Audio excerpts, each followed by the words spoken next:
So, ladies and gentlemen, boys and girls, friends beyond the binary, hello and welcome. My name's Kristi.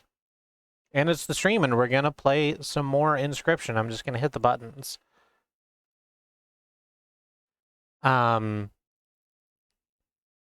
This game just is in my head. It just lives there. It's not leaving. It's just going to stay there, I think.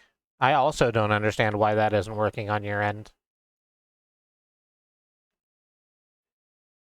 Because my bars are moving the way I want them to move. Ooh, that bar's a little too big. Let's turn down my hardware so that bar isn't quite so big. So, Inscription. We've hit the drop after Inscription. So we're on Act 2 now. I say that as a form of spoiler warning, because if you're interested in playing this game and want to go in as blind as possible, but maybe you wanted to see a little bit of it, this isn't the stream to come in on. Go watch a previous stream or trailers, because we're about to get into some shit. We can start a new game at any time now, which interests me. I don't know precisely how that works. It's coming through now, but it's super quiet. Wild. Okay. So, if everything goes the way I anticipate, we should kick up in not digital. It was always digital, that's the point. But in pixely Leshi's cabin. Yes. So this is the back room where we finally found the new game icon and could move out. So I had a couple of thoughts about this game. I had a big thought about this game, which is I sort of worked out in my brain something that could have gotten us from where we started to where we are now. And I'm going to save that in case I'm right. But one of the other things I thought about was in the 3D rendered version of Leshi's cabin, this back room has a big pile of bodies in one corner. And we're seeing the trapper, the trader, and then outside the angler and the prospector. So I think those are their bodies, which neatly sidestepped the question that Bad Road had last week, which was if there's if people are being turned into cards, why are there bodies in the middle of the room? I think that's the reason. It's these. I think Leshi made masks out of these people and then chucked the rest of them aside. Grim! Oh, before we kick up that, actually, here's the other thing I want to do. So the puzzle. I was thinking about this puzzle, of course I was, over the week. So the puzzle element is this part that we can't move, the mole. So the mole token, whenever one of my creatures attacks an empty space, whenever one of my creatures attacks an empty space, the mole token will jump in front of it before it attacks and attempt to block the damage. So this is how we solve that. Damage resolves on the 4 columns from left to right. So the first column starts to resolve. My flyer wants to attack. The mole will jump in front of it, but the flyer flies, so it's going to jump right over the mole and deal 2 damage. Second column, my flyer same deal. The mole will try to jump in front of it, but it's a flyer again, and it flies, so another 1 damage. Third column, mole will jump in front of this, which doesn't fly, but does have death touch. So it's going to deal 1 damage and murder the mole outright. And then the mole no longer existing, my 2 will, this last column, 2 more damage will go forward, giving me the 5 I need to win. Wonderful. The drawer creaked open, and you found a pack inside. God damn, I love opening packs. You received a beastly card pack. Hey, a foil mantis god. Those go for over $100, you know. Field mice. When field mice is played, a copy of it is created in your hand.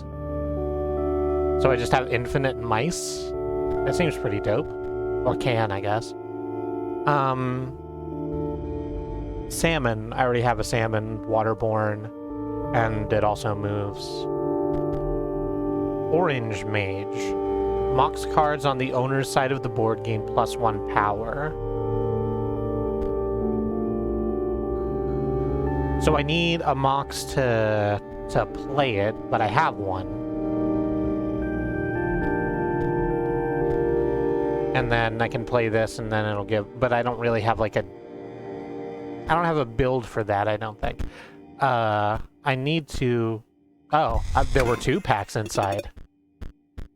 A further Mantis God, the Adder, which we've seen before. The Mole, which we've seen before, and a Sentry Drone. When a creature moves into the space opposing Sentry Drone, they are dealt 1 damage. Neat.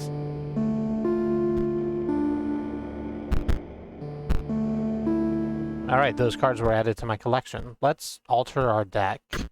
Because as it stands, I have no deck. Let's just auto-complete. Because, I might take some time later, or maybe off-screen over the week, to fix this. We are dropping some frames still.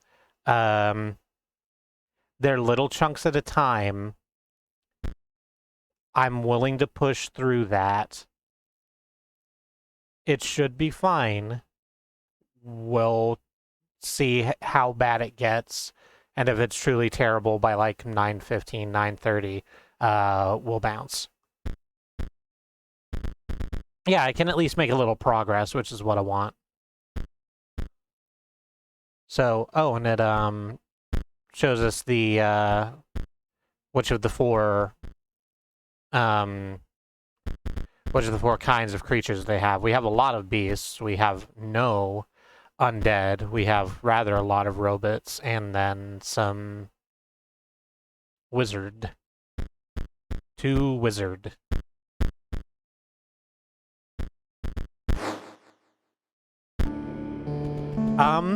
So let's have a chat with Leshi. Been a little while. I just turned you into a card and stuck you to a wall in your own back room. No hard feelings. Okay. That's a really upsetting character portrait. Stop shaking. The only thing you have to fear is your own inadequacy. Behold me. I am Leshi, the scribe of beasts. We share a desire for you to challenge me. But first... I know what you're thinking.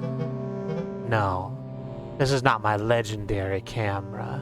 Not the one I use to create beast cards. This one is a mere replica. You may use it to create photos of the beasts in these woods.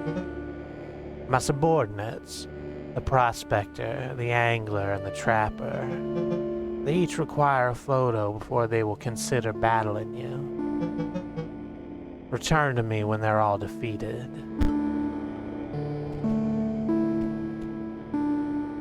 Okay. I sort of thought this would be a straight up fight, but okay, we're doing, is there another puzzle in here? There is not. I guess we're doing some adventuring.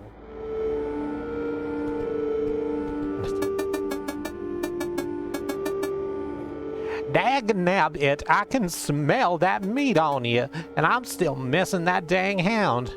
Can't you put a little in her bowl? Oh, right, we got rotted meat out of the thing. Okay, so this isn't a well, this is a dog bowl. Sure. Take a picture of dog. Big dog, by the way. Big head. Head size of me. Size of me, big head dog. Enjoy meal, big head dog. I take photo now to prospector. Well, I'll be darned. That's my girl. I'll let you pass me and into yonder pond. But dagnabbit, first we got a battle.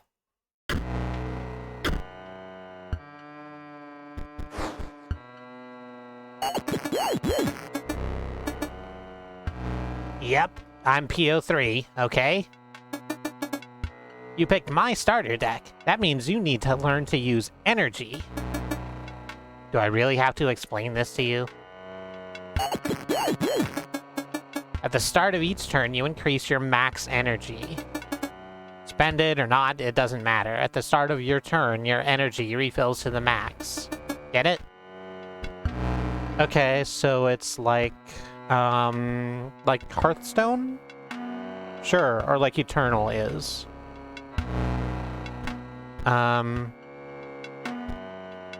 Let's do this. See that? You spent your energy to play the card, but you get it back your next turn. Sick of hearing from me? Well, I'm sick of talking. I've got important work to do.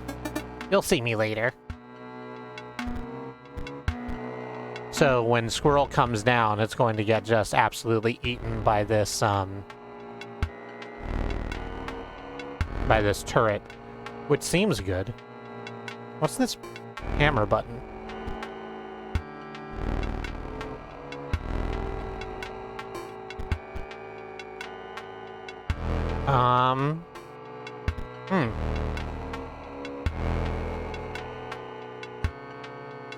Oh, that's probably sacrifice for the, if I chose the beast deck, it would probably be a knife still, but because these are robots, it's got hammer. That makes sense. Sentry drone takes a free shot. I'm glad that not all of my dialogue has to be in the raspy Leshi voice now. I can just say game text and it's okay. What do I wish to do? 49er. At the end of the owner's turn, 49er will move in the direction inscribed in the sigil. Well, you're gonna come down and deal 2 damage. Should I just play something that's... Should I just get something out in front of you?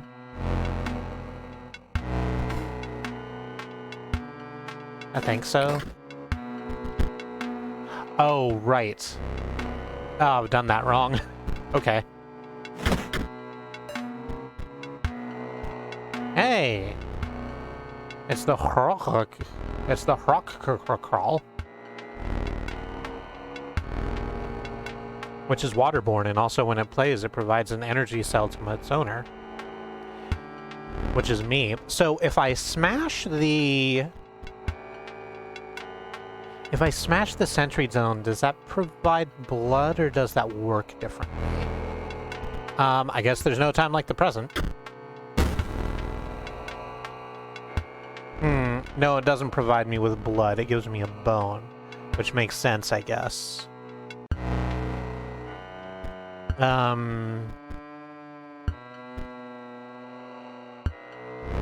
Welp. I just put that down there. Oh, no. Wrong thing. 49ers move to a new space.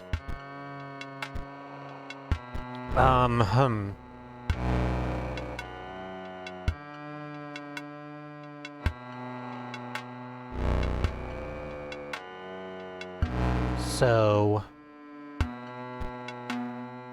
This is fine. Bloodhound will leap over to block. We'll take a damage, but I'll still deal 2, and that'll even up the scales enough to where I won't lose next turn. God, look at this interface. Please, friends, look at this UI. I needed this UI the entire time. That's probably important, actually, to the game. the fact that I didn't have a good, useful UI that spelled out everything I needed to know. I think that's purposeful. But I'm looking at this right now and I'm like, God damn, it's so nice.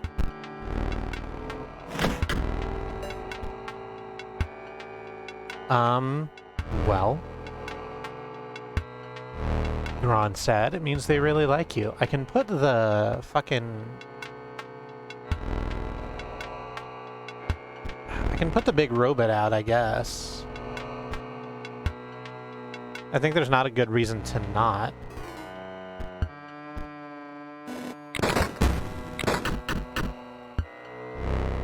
Gonna deal some damage. This is gonna kill the cub outright, and I think get me enough damage to win? No, I need one more, but that's fine. I just hit the bell again.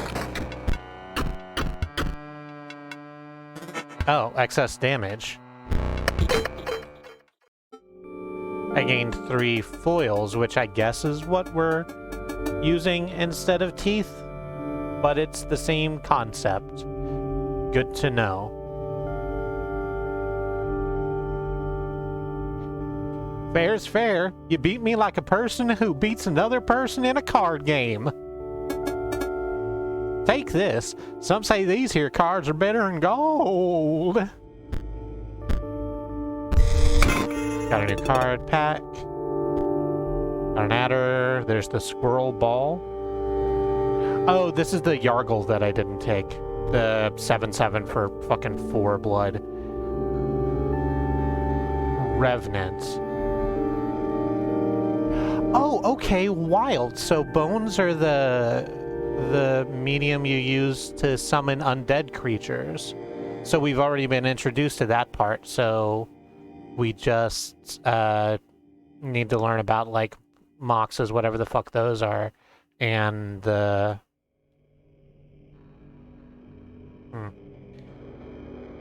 We need to learn about moxes and energy, which I guess we're learning about now. Blood, bones, batteries, and mox. Listen. Sacrifices must be made, and sometimes it's boxes. The way to yonder pond is clear. Okay. I don't see a good reason to... Okay, I see some pretty good reasons to... This here, that's a pretty good reason to not. Let's grab this terrible stinking fish. Oh, we've taken a picture of the terrible stinking fish. Place the photo of bait onto the line? Yes. Obviously do that. Get big shark.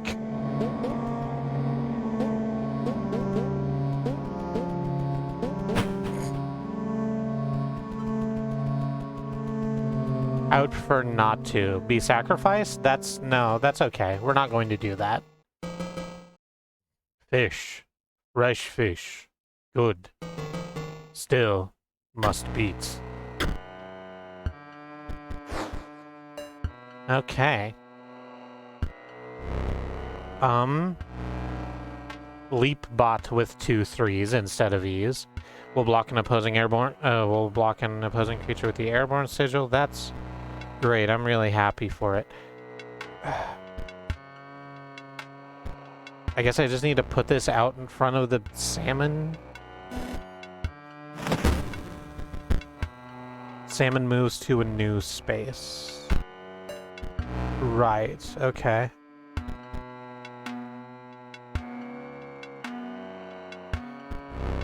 So, why give me...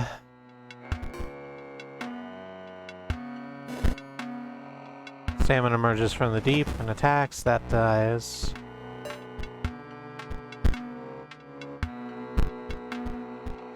It says gain blood by sacrificing creatures. You just played a card with an activated ability. Calm down. It's fine. Activate it by pressing the sigil like it's a button. But it'll only work if you can pay the cost. Which I can't. I lost all of my energy to play the card.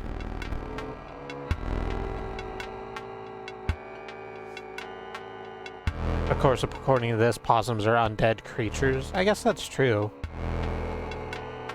Gravedigger digs up a bone, salmon emerges from the deep. They're very good, actually. All other things being equal, I guess we hit the button on the gamble bot. Yikes! Okay.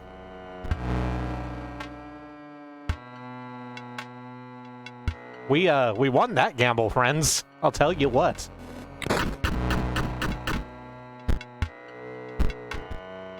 Like, I'm about to eat 4, and I don't care.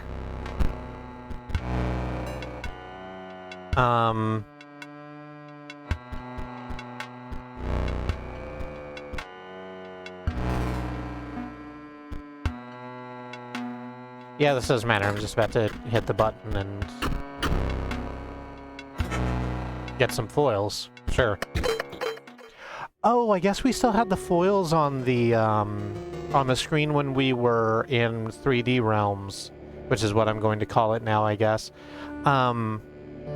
So that was how we could have seen how many teeth we had, because that information wasn't available anywhere else.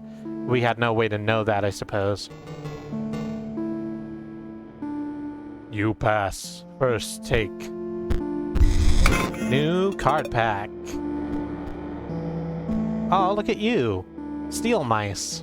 Whenever steel mice is copied, a copy is played, a copy is created in your hand.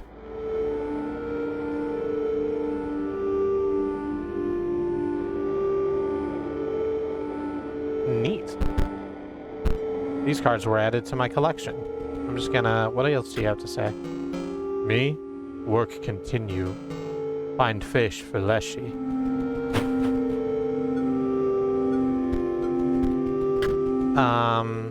So I'm just gonna go over here and check out what's in the box.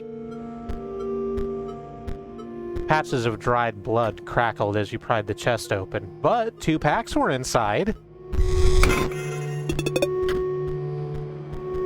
Your girl would really love... would just be solidly for some goddamn more robots, because having these... Like, I don't think I have anything that sacrifices for blood. So I don't know why those cards are in my deck. Actually, I should look over the deck and see if that's the case. In the meantime, we got all the stuff we usually get, and then a ghost ship. Waterborne, also at end of turn, ghost ship will move, okay, in the direction inscribed in the sigil, and drop a skeleton in its old space. We're just gonna fill this board with skulls. And the walkers. When the walkers dies, 4 bones are awarded instead of 1. Because it's a family, you see. So that's good to know. Wasn't there another pack, or did I open them both? I opened them both.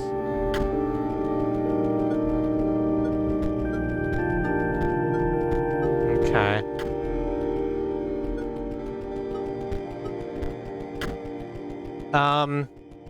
So, hey friends, here's this adorable rabbit jumping down a wonderful little glade.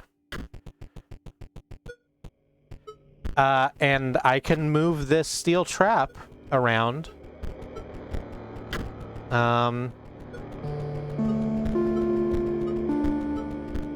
So those 2 things are going to interact here in a bit, presumably. Probably in about 3, 2, 1.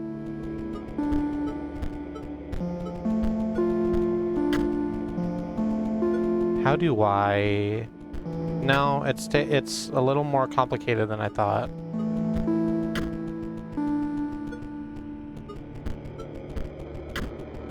Because you can go to any of them. Can I block these off in some way?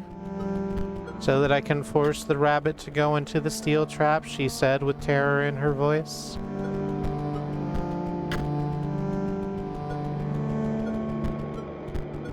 Doesn't appear to be the case, and I push it very slowly.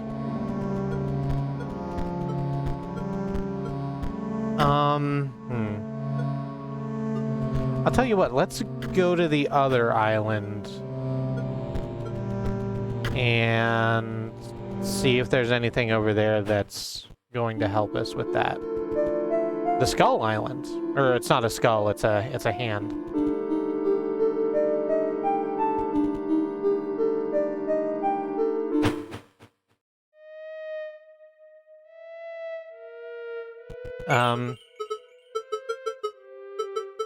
Oh god, your stink bug. I forgot what voice I gave you. You're here! Marvelous! I am Grimora, scribe of the dead. Until quite recently I was disgraced, though I was returned to my former glory with the help of some unlikely friends. If you wish to test your skills against me, you must first prove your wits. You must discern which tomb marks the final resting place of my lovely ghouls.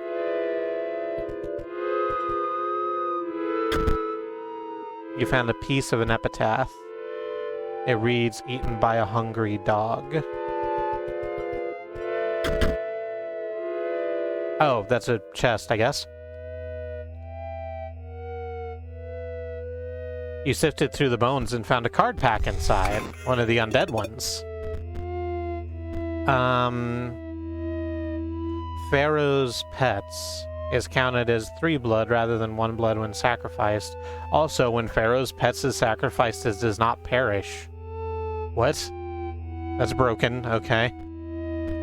It does cost 6 bones. I guess that's the trade-off. But fuck, that's an engine. Tomb Robber. Activate, pay 1 bone to create a skeleton in your hand.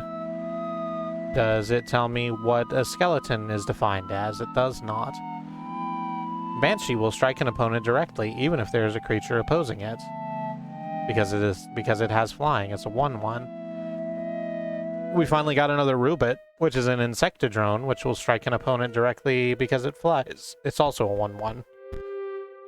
Power of the Green Mage is equal to the number of green gems that the owner has on their side of the table, so presumably that's where the moxes come in. I wonder if all the mages are like that.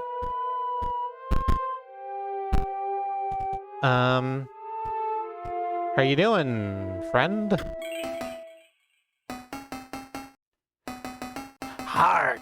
A living slice of lemon approaches. Bright and trig as lime. You think you will squeeze a defeat out of me? Okay. I don't know why you're going with all of these scurvy puns. That's weird. Oh, okay, so here's a skeleton. It's 1/1.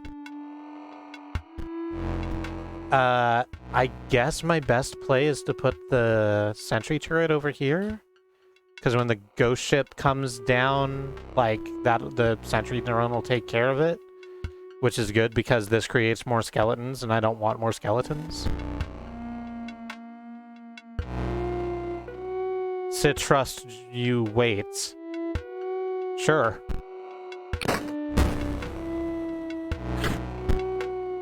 The skeleton collapses into a pile of bone.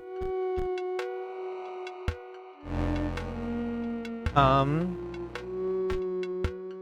guess we're gonna put the 49er over here on the far left side, because if I put it on the second, then it'll just move over and get hit by the skeleton immediately. Which I don't think I want. 49er moves to a new space. The skeleton attacks and dies.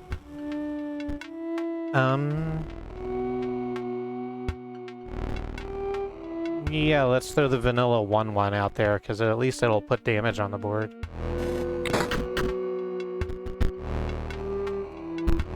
"49er moves to a new space. Skeleton attacks and then collapses into a pile of bones.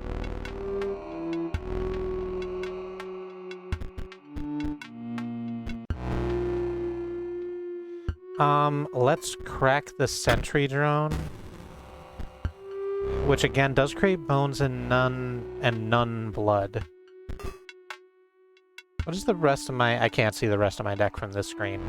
In the middle of a game? That makes sense, actually. Anyway, I put the other 49er out, so I'm doing 3 damage a turn now. One of them's about to get killed by a skeleton, but that's fine. I think I win as soon as I hit this button. I might as well put Thick Droid out. And it is called Thick Droid, which I do love.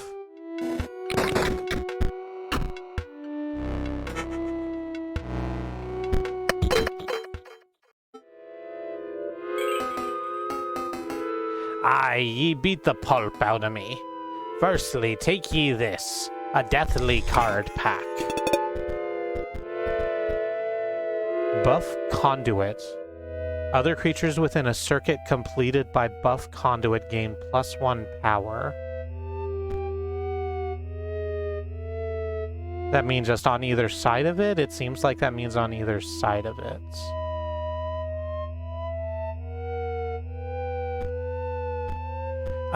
We got some more undeads. We got a basic-ass skeleton.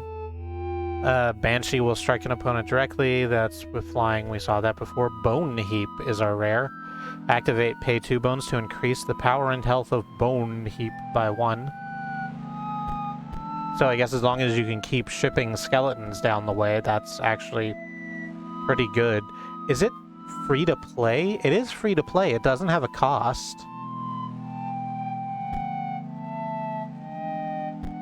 Yeah, so that just does it. And then a Bloodhound. Why are all these robots also gym rats? Listen, just because you don't actually have any musculature doesn't mean you can skip leg day. And because ye bested me, with ye I'll share me secret. Me name's Royal. I's the far right tomb. Here's the headpiece. You found a piece of an epitaph.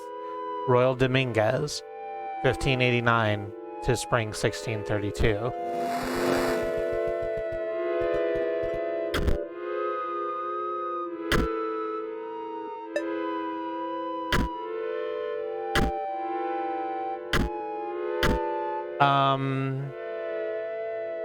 You probably weren't eaten by a hungry dog. There's probably something in here, probably one of these that's like, hey, something scurvy. You found a piece of an epitaph, amongst other things, hit by a falling piece of ice. You found a card pack among the giblets and scantlings. Scantlings. Scantlings. Scantling. Scantling.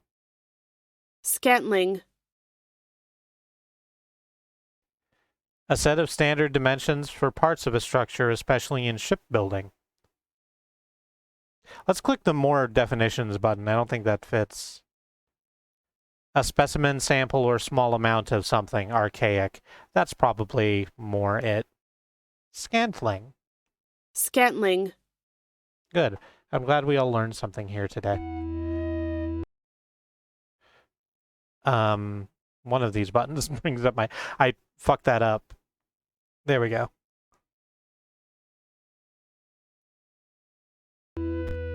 In another circuit, Necromancer, when another creature you own dies, it is returned to life and dies again immediately. Oh, okay, that's a bone that sounds weird, but it's a bone generation method. This is another bone engine. Draugr can't be sacrificed. It's in ice, and then it becomes presumably just another skeleton. It doesn't look bigger than that. Sarcophagus will grow into more powerful form after 1 turn on the board. And then the Raven, which still fucks. What's going on up here on this other screen?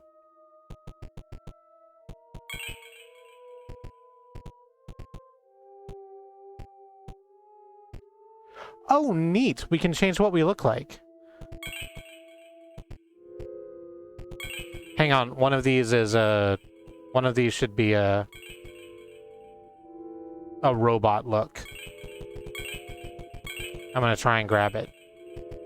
No, it doesn't look like that's the case. No, that's... Oh, there it is. Yeah. There we go. Let's take this piece of an epitaph. It reads, "There was no cure." That's probably scurvy, right?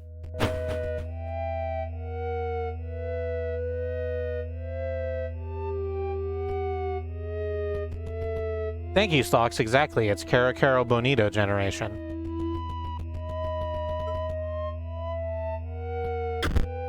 You found a piece of an epitaph. It reads, "Does not hold a grudge."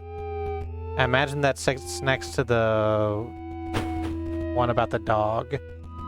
Oh, here's the trader still. You wish to trade? I got 6 foils. And I could get some zombies and shit, but I think I don't need to do that. Actually, let's scramble a look at my deck. So what do I have that's making my deck thinks that I can make blood happen? Automaton, Gamblobot, Thick Droid, Salmon, Field Mice, Rockall, 49er, Leap Bot, Sentry Drone, Mantis God. Yeah, that just doesn't make any sense. Yes, thank you. I'm aware that it's an invalid procedure that I'm trying. It's just you gave me a bunch of cards that I literally can't play.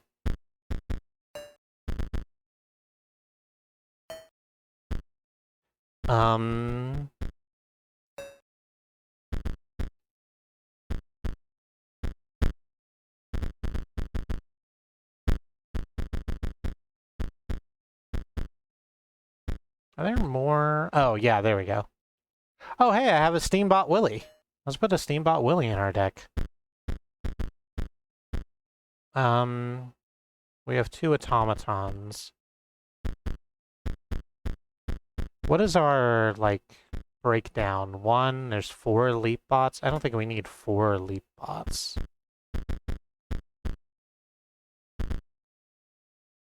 Let's play Insectodrone and 1, 1, 2, 2, 3, 3, 3, 4, 4, 5.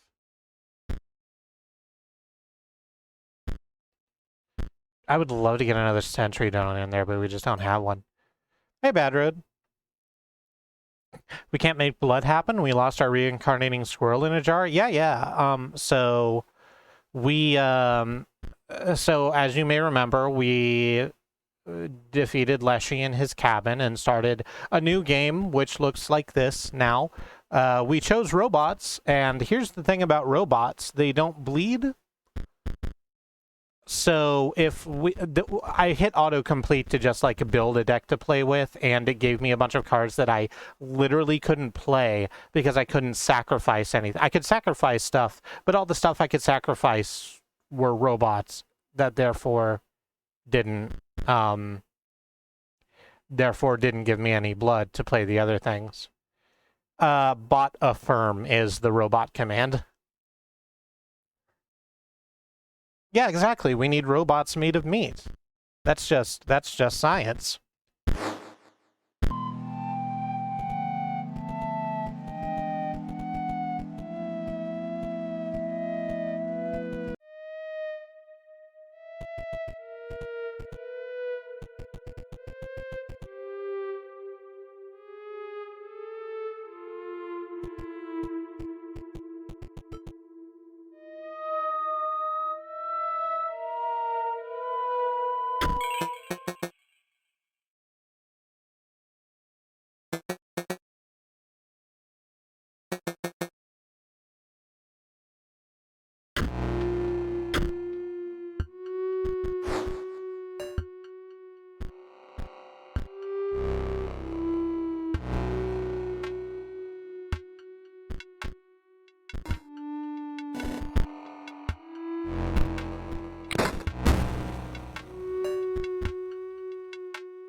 Hey, has my voice sound been off this whole time? It can't have been off this whole time because I told Slox what the command was for the thing. Yeah, I must have accidentally hit my my cough button. It's been off since then? Yeah, I just hit my cough button by accident. Fuck. So yeah, I've just been talking through the game. So what I'm gonna do is I'm just gonna hit the button. The 49ers gonna... No, it's gonna deal its damage and then move over. I actually can't stop that Draugr from not dying.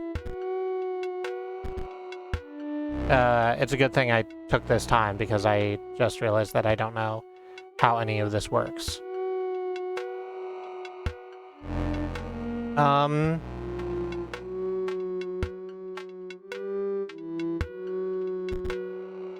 You know what? This is just fine.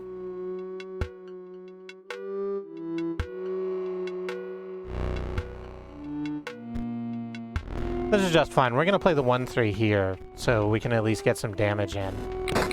And see what happens when the Draugr explodes. It's probably just a skeleton? Yeah. The skeleton attacks and then collapses. And I get a free turn, which I think means I win? Yeah. Because I can just put Steambot Willie down in the empty space, and I'm about to just deal 4 damage where I only need 2. There we go. Get wrecked. You won, but now I'm a bit less cold. Take a pack on the house. More cards, more cards. This is all stuff we've seen before.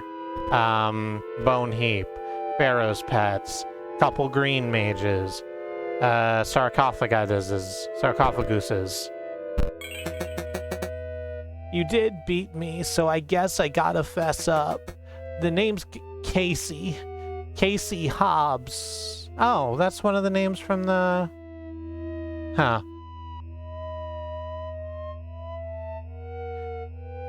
Okay, that's still weird to me. So this was something I was thinking about off stream too, was that when Leshi came at us with a bunch of death cards, one of them was Reginald, which we'd seen before, and the other was Casey, spelled like this, which is a pretty modern spelling of Casey. So I thought it must have come from somewhere really weird, but no, it's just in the thing. That's fine.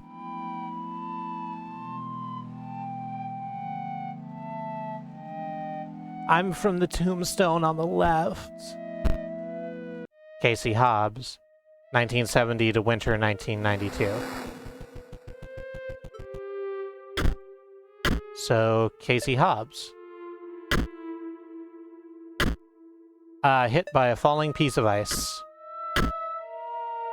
There was no cure, does not hold a grudge, and then whatever the third thing is. It's most likely the third thing. Well, the skeleton didn't die. They're still there. They're just, you know, incorporeal. Okay, you're giving me more hints for the thing. What's down the well, though? You pulled up an epitaph piece. It reads, "The defibrillator failed."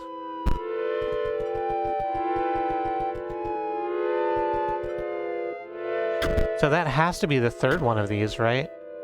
Yeah.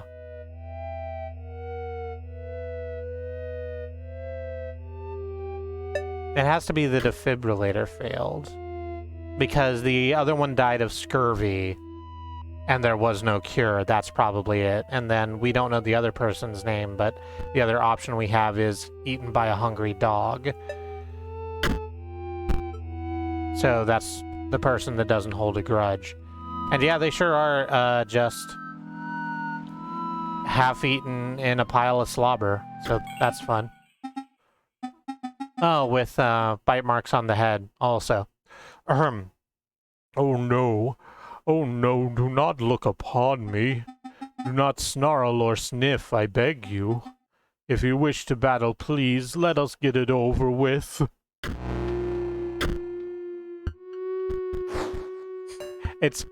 Their card is also, like, chewed up and has the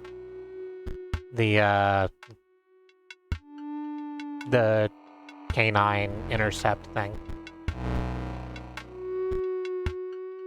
Oh golly.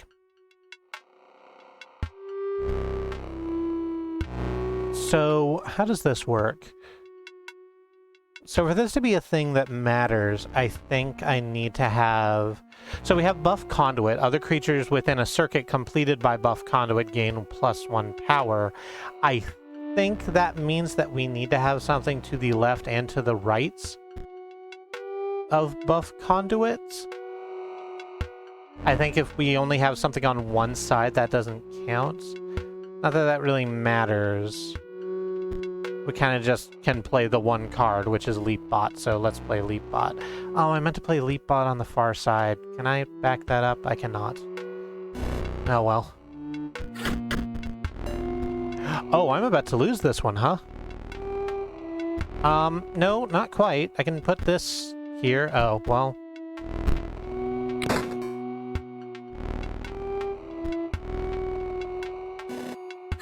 So Bonehound's gonna be a problem for me and everything I hold dear for just a little while.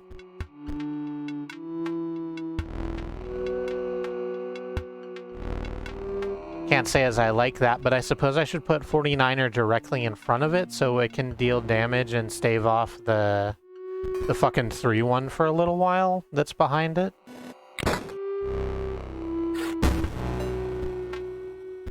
What's that do? Oh, that's just a regular skeleton. That's just regular old skeleton. You don't need to worry too much about regular old skeleton. I can start putting down, like, a real card just any old fucking second now.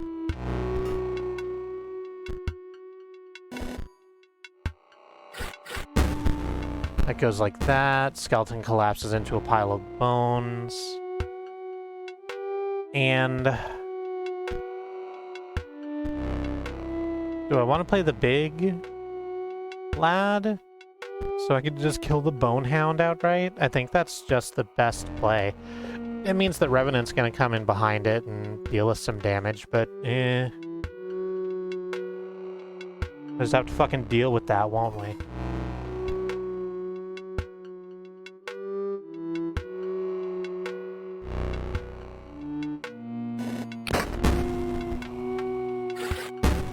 Yeah. And both of those collapse. So now I have a whole free turn to play stuff. So let's see if my understanding of how this works is a real thing. Let's put Gamblebot out in front too.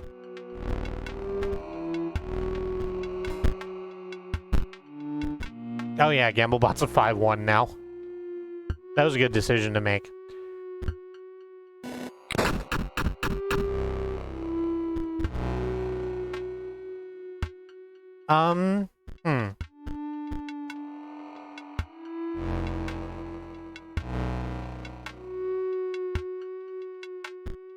Do I have to have the whole row filled before the conduit thing works?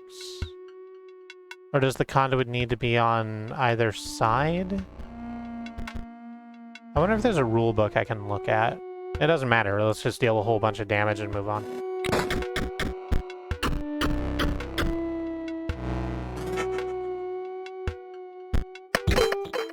Okay. It is over. You chewed me out. Now please look away. Turn your eyes to this card pack instead. 2 more Pharaoh's Pets, 1 more Necromancer, good old Wolf Cub, and a Ruby Mox. We haven't gotten any of the other Moxes. Like, we'll probably get more when we move over to Magic Land. Magic Land? The cards were added to your collection. I am called Sawyer. The middle stone marks my grave. Please do not go digging up my bones. We found a piece of an epitaph. Sawyer Patel, 1702 to fall 1778. And we can get down there, and I want to... Actually, I don't know if I hit all of the... If I get all of these right, then the fight's going to happen immediately. So I definitely want to go downstairs first and see what's there. Oh, another piece of an epitaph. Oh, brought down by scurvy. That is the last piece we need.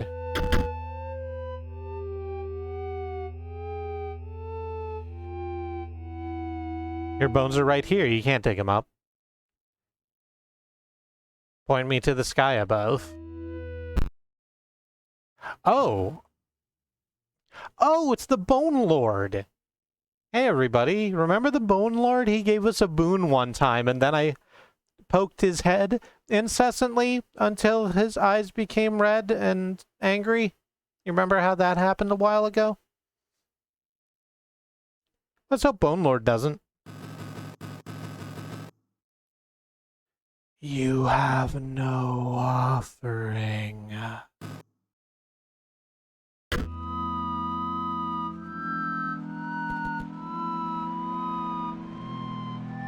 Okay.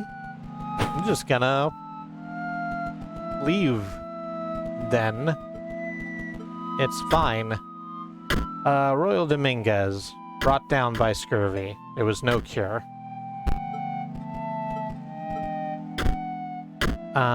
Sawyer Patel, eaten by a hungry dog, does not hold a grudge.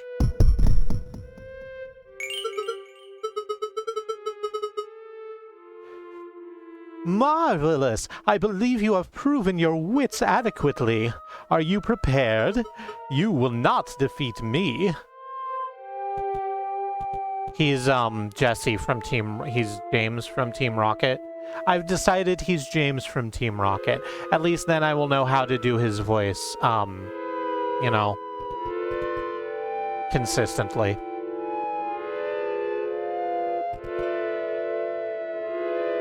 Oh, she's an old lady. She's an old lady that sounds like James from Team Rocket. And that's just what we're gonna do. Marvelous, just marvelous. I was beginning to worry I would be sealed away forever behind those tombstones forever. I double-dipped on forever because I was busy thinking about James from Team Rocket, locked down at the mercy of a challenger's wits until one day discovered. But no, you prevailed, and now it's time to duel. I forgot that I turned my soundboard off. I just smashed the 0 button on my keyboard, hoping that it would make Yami Yugi say that he wouldn't be the world's best duelist if he smoked marijuana. But I forgot to bring my soundboard up. So now I just look like a fool. Then let's battle. Ah, neat screen transition. My minions never truly die, you know. Let's see how you fare. You're just gonna start with the Bonehound, huh? Just gonna start with the Bonehound. How do I manage that? That's actually not... Oh, and your playfield animates. That's neat.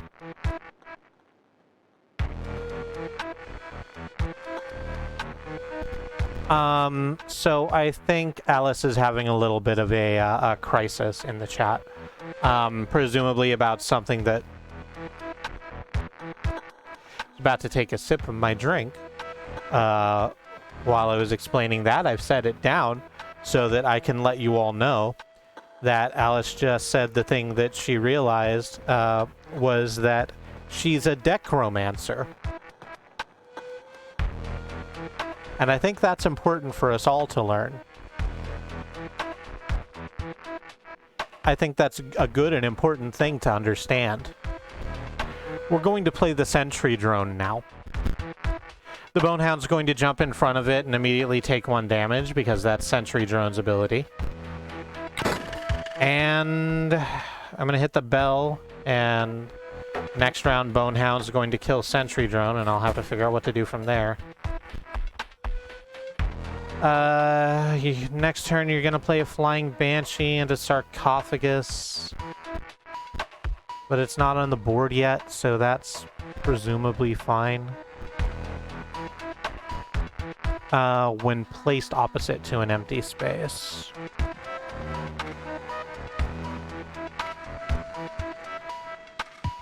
So I think I put the 49er in front of the Bonehound to deal 1 more damage. That means I eat 2 next turn without any real way to challenge it.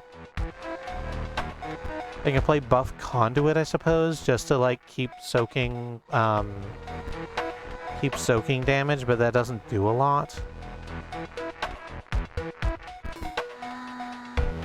Yeah, I think I don't have a better play. The noise has stopped. Yeah, it looks like it. We dropped like 4,000 frames overall, but it was in the first like 45 minutes. I'm not gonna jinx it. I'm just gonna keep going. Deal 1 damage to Bonehound and slide over. Bonehound's gonna stay right where it is. Oh no, I'm gonna deal 3 damage because I forgot the Banshee on the left. Fuck.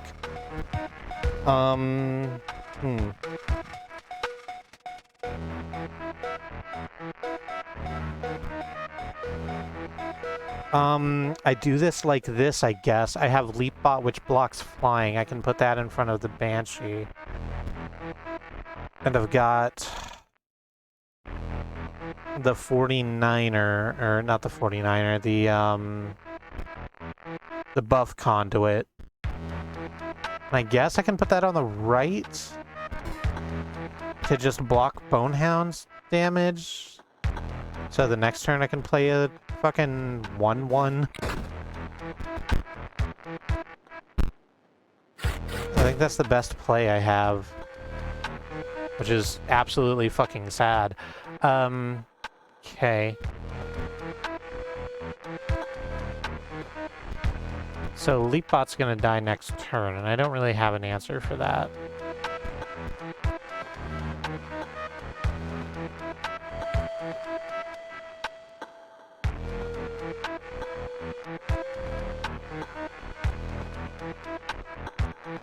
Okay, here's what we do. We're gonna play our 1/1 automaton, our lowly 1/1 automaton, on this empty space. The Bonehound's going to jump in front of it, and then when attacks resolve, it's gonna attack Bonehound, and Bonehound's gonna die.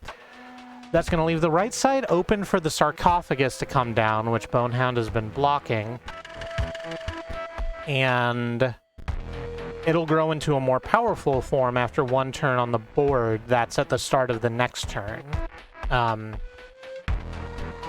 But before that happens, I'm going to put Gamblebot right in front of it and whack that button for all it's worth and pray to God that it comes up as more than 2. Sound good? We all on board with this plan? Marvelous! An opportunity to use my quill! Rip Bonehound, turn 1 to turn 4. Dead by automaton. This one will be back.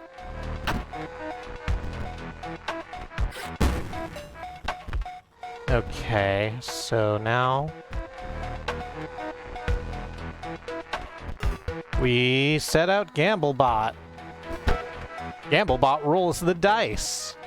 It's a fucking 6/1, so it's gonna take this Sarcophagus and turn it into Swiss powder. Swiss powder, like you get. You know, it makes the water brown and sweet. You ever get that Swiss powder that makes the water brown and sweet? They keep a bunch of it in my office, like in the like, hey, take this free shit cabinet at my office. Good. No matter, death is never final. Rip Sarcophagus, turn 4 and 5. That one will be back in no time. 49er moves to a new space. And do we play Thick Droid? I guess there's not a good reason to not play Thick Droid. Rip Banshee. And just completely wound it out with the 6-1 Gamble Bot. Whoa, you're halfway there! Though you may not like what comes next. No, not all my bots! Oh, Lucky Carter felt the same way as me, apparently. Do you miss them? Fear not, I'll give them back, of course. As corpses. They're robots?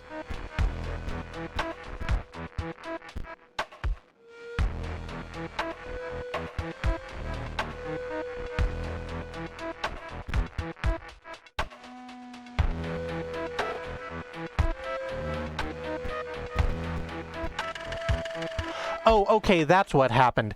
So we got all of the cards back, but they're green tinted now. And I didn't understand what was happening.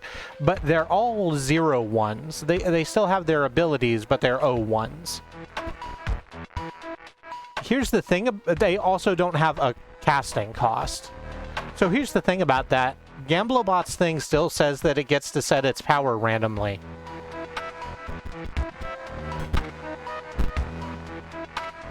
So we put it out for free, roll the dice, it comes up to a 6, and now we just hit the button and win. Actually, let's not just hit the button and win. Let's put, I guess, Thick Droid out there for the extra damage so we can get more foils. Ow, I just hit there's a thing hanging from the shelf over here, and I went to dab and my hand hit it. Oh. Oh dear.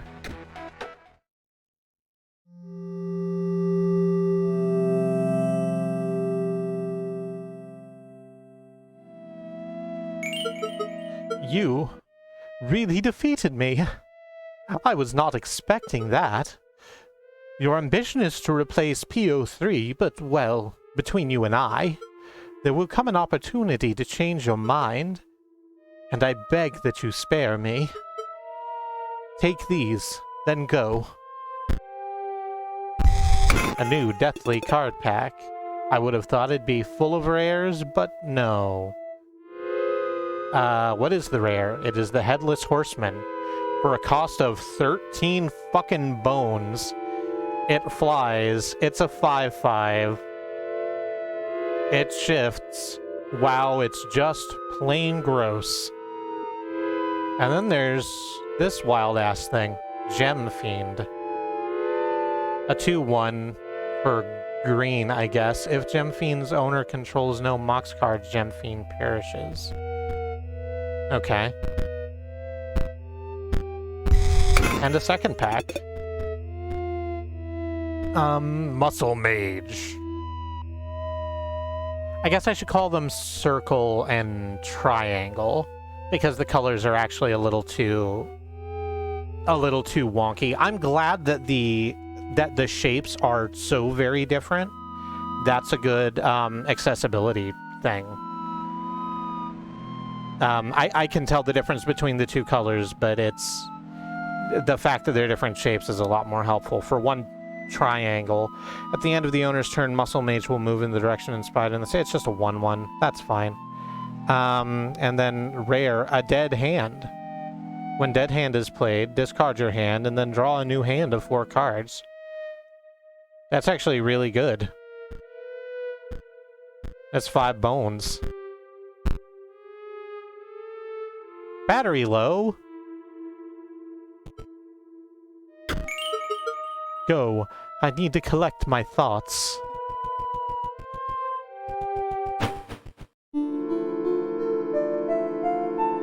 So the bridge is fixed, so that's good. We can go over to the other 2 islands now. First I want to go back to Leshi's cabin because I sort of assumed that... What's over here? You picked the clover leaf from the stem. I now have the lucky clover. And Rebecca, apparently having fixed the bridge, is over here by the dock. Well, you probably saw that the bridge is fixed. Now they want me to give you deck building tips. Like, use your rare cards. They're more powerful than common cards, but I sure am sick of being around these scribes. Each has a more twisted ambition than the last, I tell you. Leshi? The guy's absolutely lost it. Wants to use challengers like you as his playthings. To make it more perverse, he thinks you'll actually enjoy it. Oh yeah, try to use a mix of different types of cards in your deck to fully utilize your bones, blood, and energy. Ugh. PO3. That bot's planning something, alright. It's got the dredger working overtime. Huh? Oh, right. Many cards from other temples are better sacrifice fodder than squirrels. For example, bone heaps can be sacrificed early but have utility in the late game.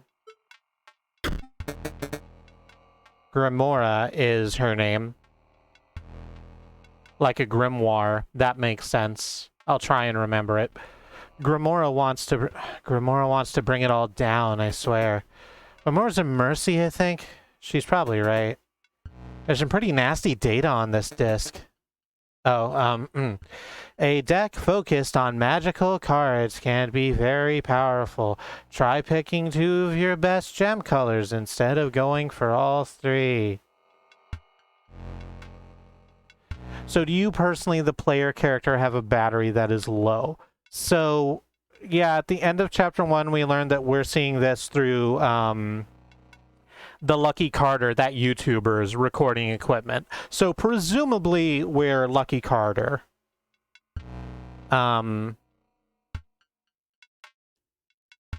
Unless there's another layer of abstraction where we're watching the...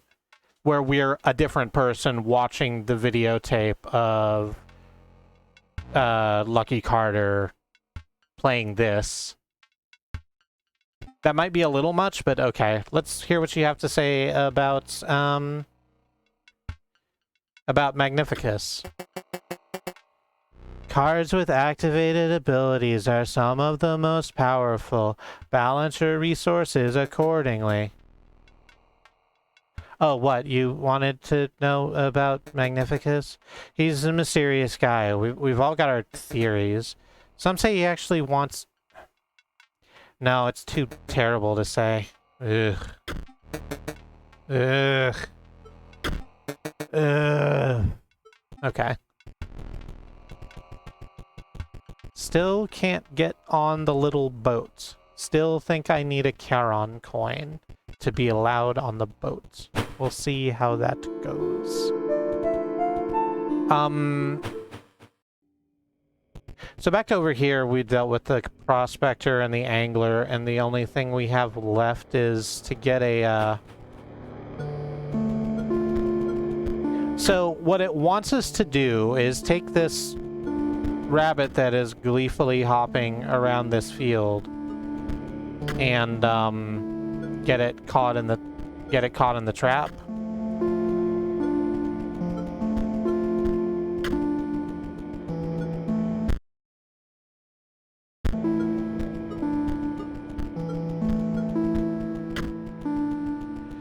Presumably so that we can have a pelt to give to the trader, to have a battle with the trader. The problem with that is that the trap is actually really difficult to move.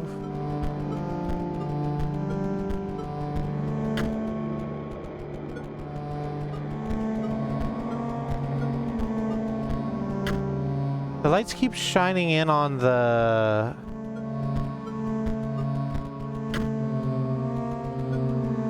The lights keep shining in on the... the flowers, but not all of the flowers? Am I supposed to be taking something away from that?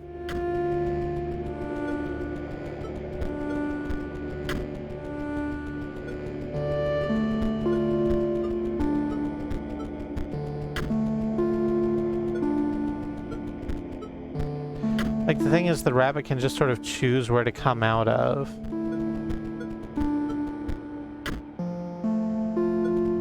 Nope, no, we got there.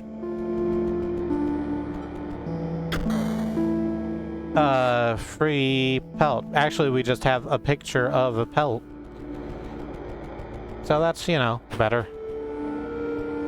We're not even gonna use that part of the rabbit. We're just gonna leave that there. That's a cool thing to do. I'm sorry, I just bumped the mic.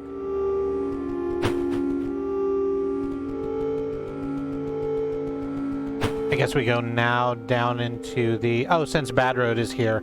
When we were in the back room of Leshi's cabin in 3D Realm, there was a big pile of bodies in one corner.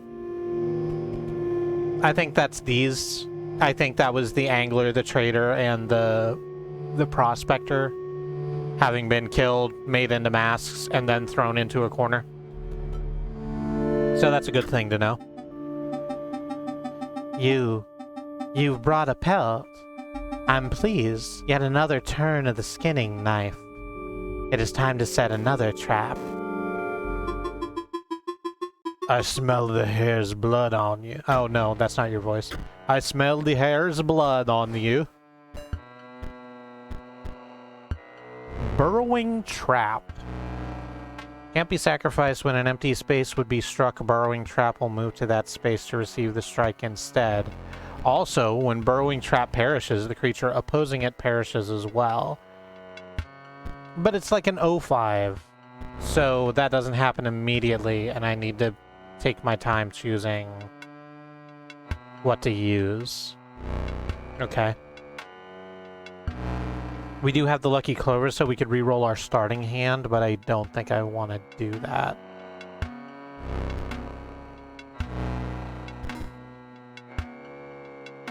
Let's just put our sentry drone out there across from the frog, so the frog can just get shot at. Okay. Put that in front, put the 49er in front of the other frog, so it'll deal 1 damage and kill that frog. And then move over in front of the burrowing trap, I guess.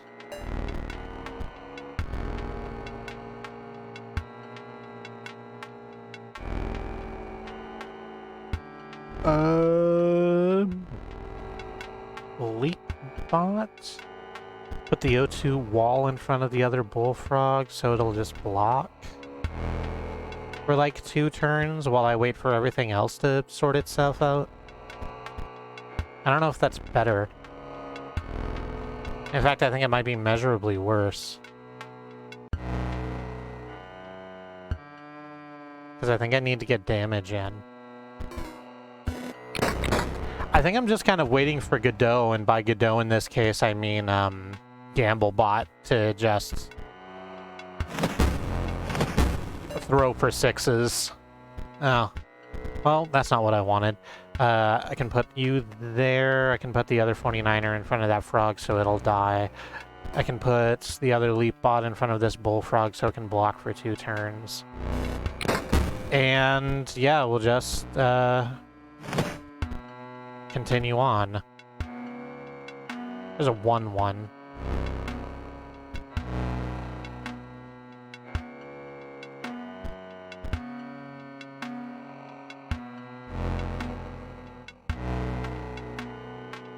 I guess we throw down...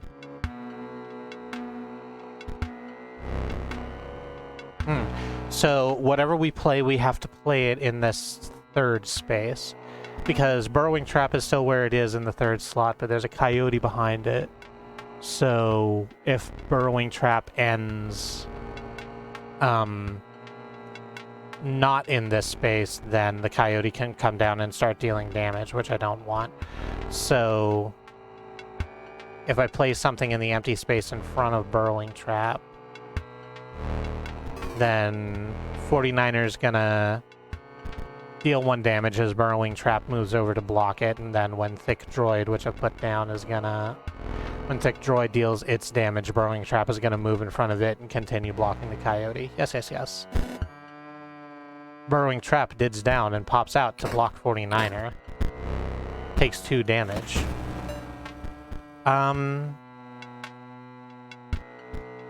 Okay, I see where this works. This is fine. So we pulled an automaton. We can put the automaton here on the second row. So first row, Burrower's gonna go over there and get hit by 49er. Second row, Burrower's gonna move in front of automaton, get its last point of damage dealt, and kill automaton as it dies. And then Thick Droid is just gonna put out 1 damage and wait to receive the Coyote. Burrowing Trap snaps shut. Automaton is gone. Automagon. I don't know why I said that. It wasn't a good thing to say.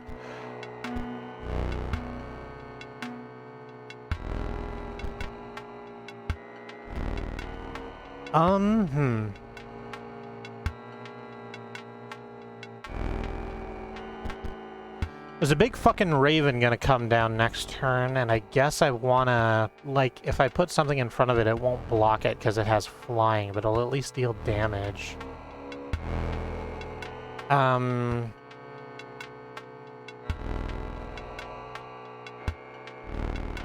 no, wait, that doesn't matter. If 49er will move over to the left, that's fine. I can put the other Thick Droid in front of Bullfrog, where I can take a whole bunch of damage. Coyote's gonna die this turn. Yeah.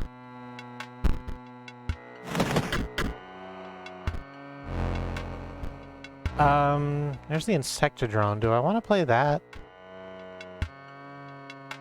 I kind of feel like it doesn't matter if I play that or not. I just put out the 1/3, I guess. We're gonna deal a bunch of damage. Raven is gonna get in on top of us, but that's fine.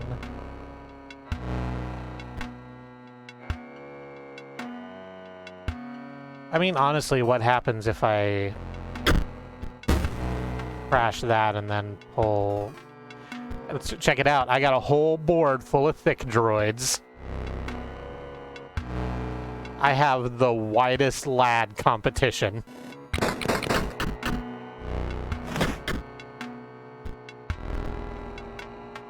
And I think I just keep doing this, because all else being equal, I win in 2 turns.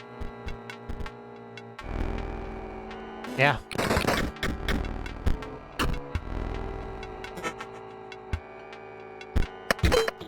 There it is. The trap is shut, yet the prey escapes, and the trapper waits for the next victim. You've defeated the 3 of us now. Leshi awaits. You've received a beastly card pack. What the fuck are you? Oh, you're the Moleman. You look a lot different in pixel art, my guy. Hey, Moleman. Hey, Moleman bud. Are you doing okay over there? Because it looks like you're not doing okay over there. We also got the Elk Fawn, and then 2 more magic cards. We got the Sapphire Mox, which is the, like, Ruby Mox. But for circles. And Stim Mage. Oh, it's got a magic casting cost. We have to have 1 triangle for it, but we can pay 3 robot energy to increase its power and toughness by 1. Those are not crystals sticking out of its shoulders, is it?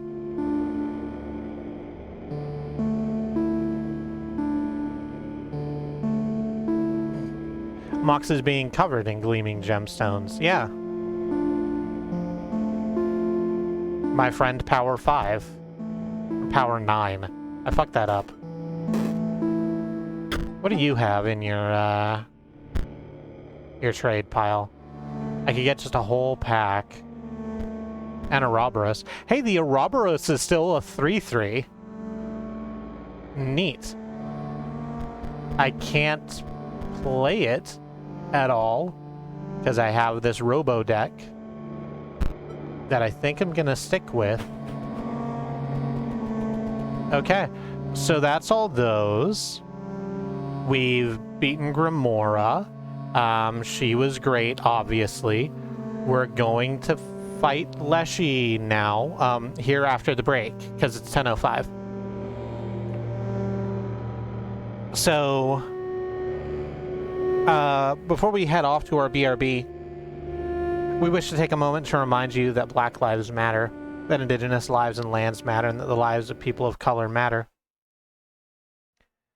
That protests continue in this country, as Black Americans fight for basic human rights and dignity and equal treatment under the law. We have some links that we would like for you to look at. Underneath the donate command, not Dante, donate, thank you, are some organizations that we feel are doing good on the ground right now. The Bail Fund Network, helping to keep protesters out of jail. The Okra Project and Black Trans Travel Fund, getting food and transportation out of dangerous situations to Black trans and non-binary people. And the Black Hills Legal Defense Fund, one of several land back movements. This for the Lakota people in what is currently South Dakota, as they fight for their land, the six grandfathers, which was stolen from them, as every single piece of the country had been stolen from native populations, was renamed arbitrarily to Mount Rushmore and had a bunch of white guys' faces blown into it with dynamite.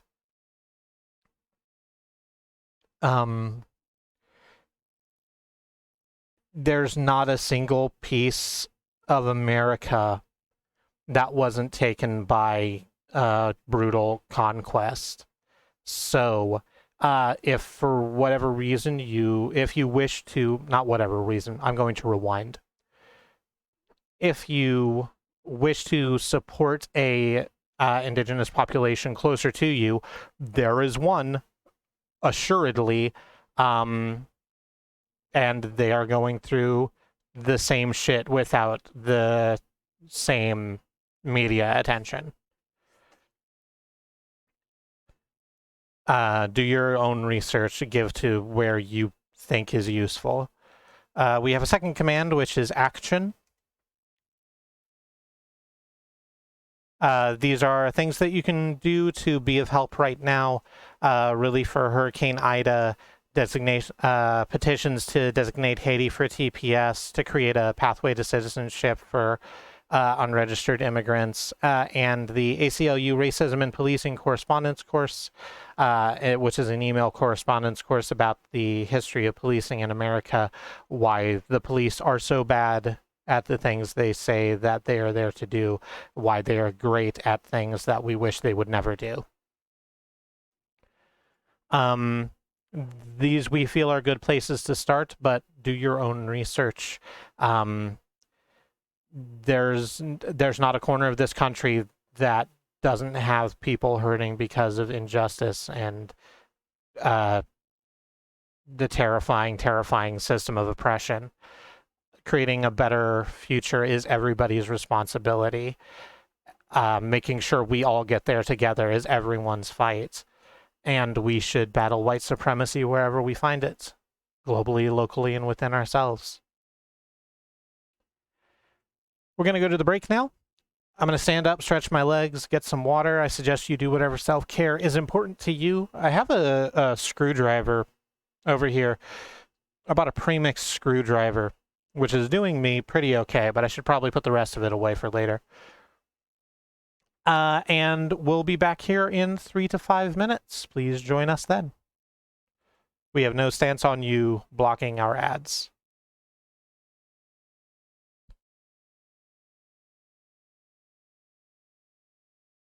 Hey, what up? It's me. I'm back. Nope, that's the ready. There we go. That's the one I need it to be. So now we're gonna fight Leshi and see how Leshi feels. Oh, hey, are you ready for some really hard theory crafting? This is something that I was talking to Alice about yesterday, I think. So I've been thinking about this game pretty continuously. Like I keep saying, I feel I need to keep saying it so that you understand precisely how, like, this is something that's percolating in the back of my brain all fucking week. And so hang on, I can get to these words. So all of Daniel Mullins's games take place in a single universe, which is something you can't contest very hard. There's lots of things tying them together in concrete ways. So the Hex introduced us to the idea that there are video game characters that exist in sort of a parallel world to ours, where they are all of the NPCs in literally every game. And I think that they live sort of a parallel life to us in the real world, or in meat space. And what I think that is, I've not played Pony Island on the stream, and someday I might.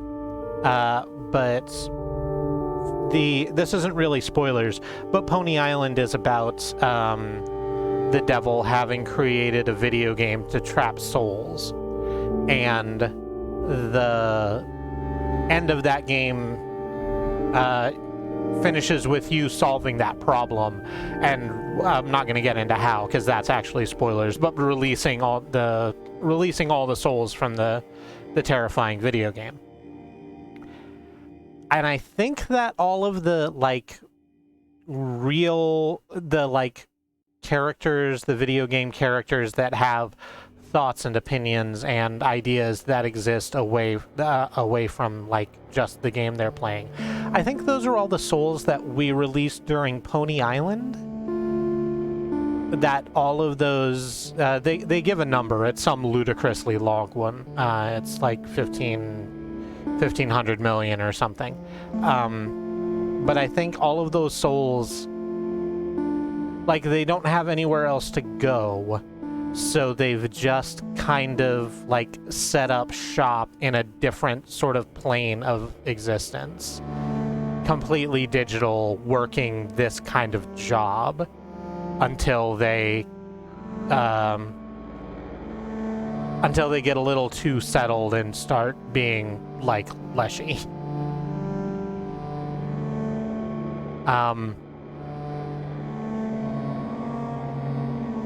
I like that idea a lot. It might be true, it might not be true, but I'm going to move forward like it is true. Still just a really unsettling character portrait. Oh, and you're still talking in the second person. That's fun. You had bested the unhinged prospector, the gormless angler, the enigmatic trapper. You found yourself standing before your ultimate match, Leshi, the scribe of beasts. Your ambition is to replace PO3. Good. Though if you do not defeat me, you will not get that chance. Steel yourself, for my beast will show you no mercy, only fangs. I thought the angler had lots of gorm. Is that what you call bait? You call it gorm? I don't do fishing, really.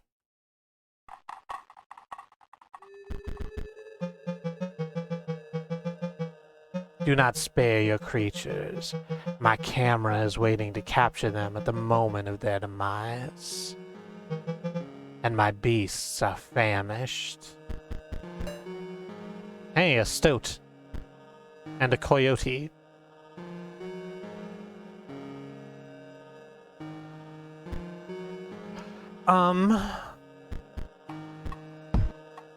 So I guess we just start off putting the eyes are coming out of the playfield. That's good. In time to the music. That's okay. I'm gonna put the O2 in front of the 1-2. I maybe should have used the clover and re-rolled that, because this isn't a great starting hand. That's fine. We're about to eat 2 damage from this coyote.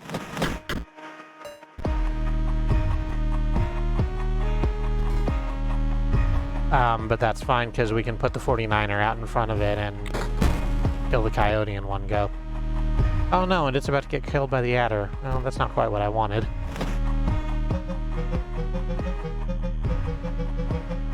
I'll need a photo of that one's cost. Oh god, are you building a death card? One moment. Before that one dies, I'll need to capture its stats.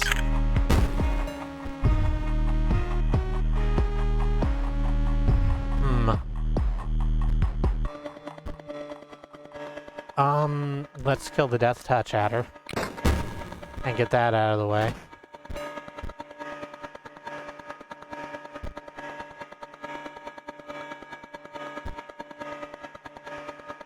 I think we set this here.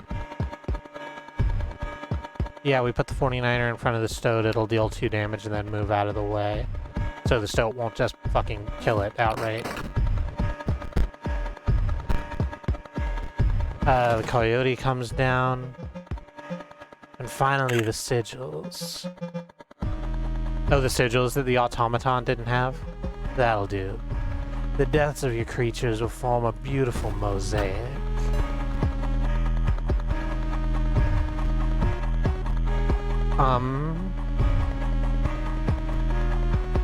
Okay.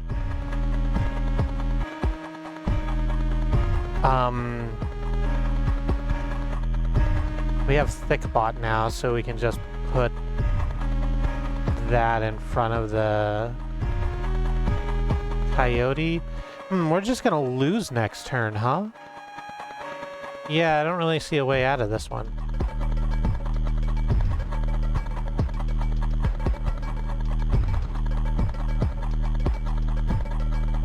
Yeah, because if I put this in front of the coyote on the left, it'll kill the coyote, and the 49er will deal some damage. But then the stoat will deal damage back to us, and the coyote will come down and deal 2. Or, no, that's not what'll happen, but it doesn't matter. I'll lose either way. So I guess let's just play it out. So we'll see what happens when we lose in this game. In this brave new version of the game. Oh no, I counted wrong. We're 1 off. Okay. Surge Jaeger off by 1.jpg. Okay. Let's throw Steambot Willie in front of the coyote. It's a 2-2. That's worth sitting around for this long, I guess.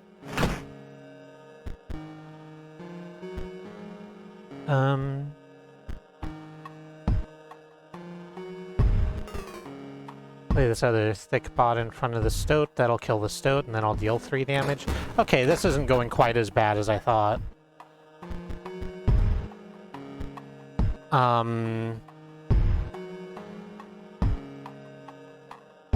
Yeah, so if we put the other thick droid in front of where the mole is, when the attacks go off, the mole will block 1st, 2nd, and 3rd ranks, take 4 damage, and die. And then the thick droid I just put down deals 1. Which will even out the scales. Just even them out, not like do anything else.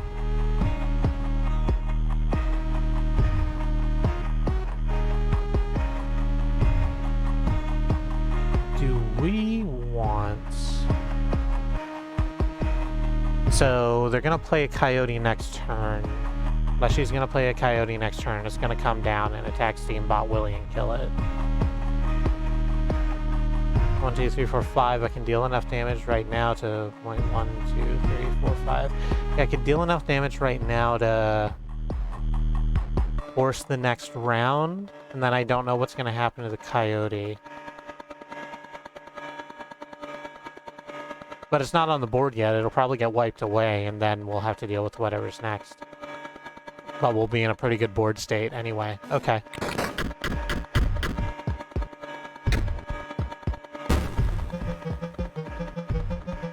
You won't be needing those. Oh, you're gonna tear away all of my cards, are you? I have something much better. You must like them, though the stitch work is my own. They're your cards. We have some really terrifying card art now of the, of all of the things stuck together. So that's good. Now we put them to the test. My beasts enjoy a varied diet.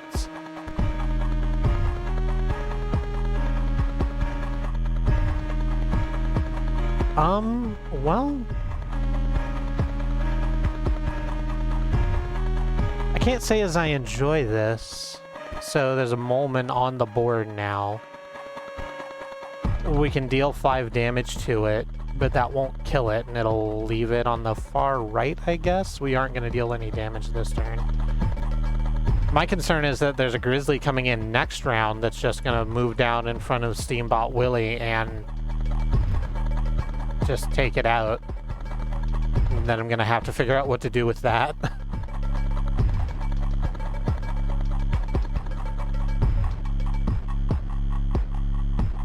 We'll just see how it goes, I guess. Molman digs down and pops out to block. Molman digs down and pops out to block, etc., etc. Grizzly attacks Steambot Willie. Steambot Willie is way dead. Oh! Thank goodness it's our good friend Gamblebot. Gamblebot will save us. We'll put Gamblebot in front of the Grizzly, and we still have 3 energy left, so let's just roll until we get a 6. Okay, that's a 2. That's not a 6. That's a 3, Gamblebot. It's not a 6. That's a 6, Gamblebot. Good job. I knew you could do it. I'm proud of you. You're about to murder a grizzly bear. How does that feel?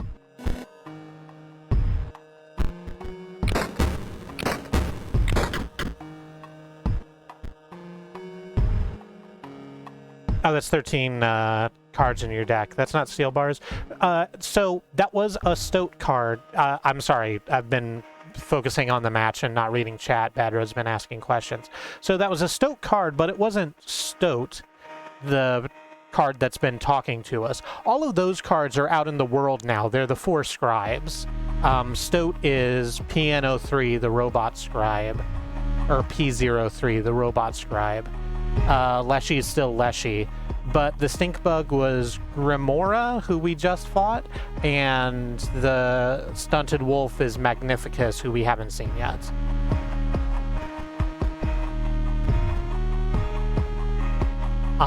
But yeah, the board's empty. We have 8 damage. I think we just win here.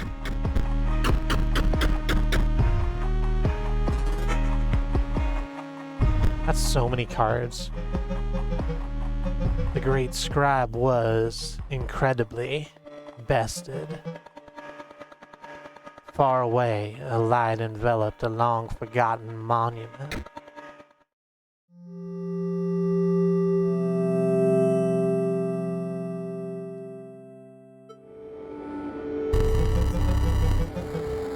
You would triumph, narrowly avoiding tooth and claw. The scribe of beasts was defeated. That you were able to defeat me beggars belief, but now I must yield to you. My only regret is that our battle was so brief. Surely the summit of victory is made sweeter by a more arduous ascent. Sometimes I forget which way is up and down. I'm very lonely in the cavern. We got a pack of cards. Got a Yargle. What the fuck are you? Mage Knight. If Mage Knight's owner controls no Mox card, Mage Knight perishes. Okay. So that's the diamond version of the that's the diamond version of the stem guy from the last couple packs. And now 2 more of those, along with an Elk Fawn and another Yargle and a Bloodhound gang. The Scribe of Beasts was defeated. Stop. What is that? Oh. I had to see your face after you lost. You're just so bad. It's no wonder we're back here again. And we would have been even sooner if the disc wasn't lost. Take a long look at this face, because you'll never see it again. There it is. There's Stoat. I'm done being your pet, you stinking beast.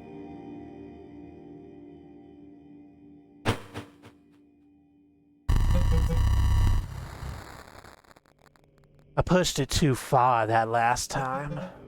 Why don't they see? To live as a beast would be the noblest thing. Even so lowly a creature as a stoat's.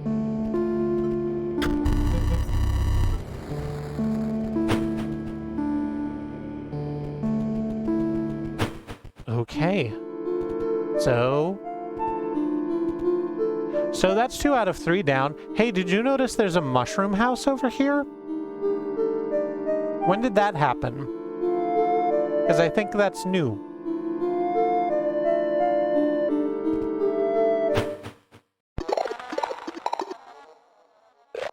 Ah, it's the Myconid. That makes sense. That he would live in that they would live in a mushroom house.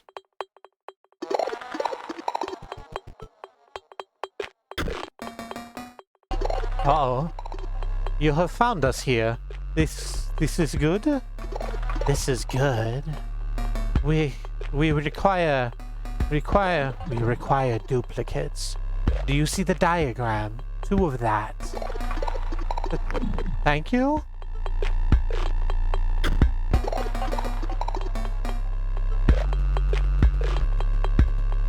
So you need 2 crying scarecrows.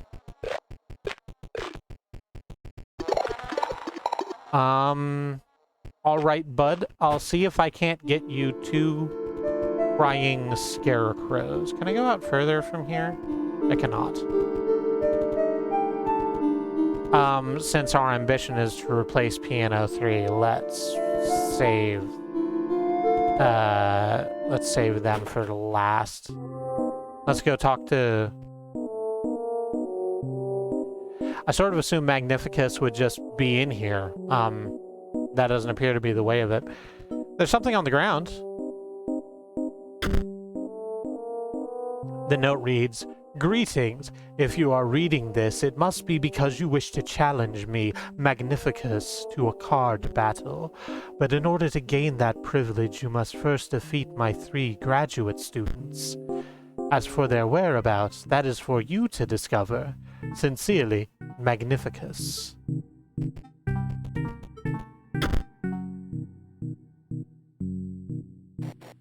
Okay.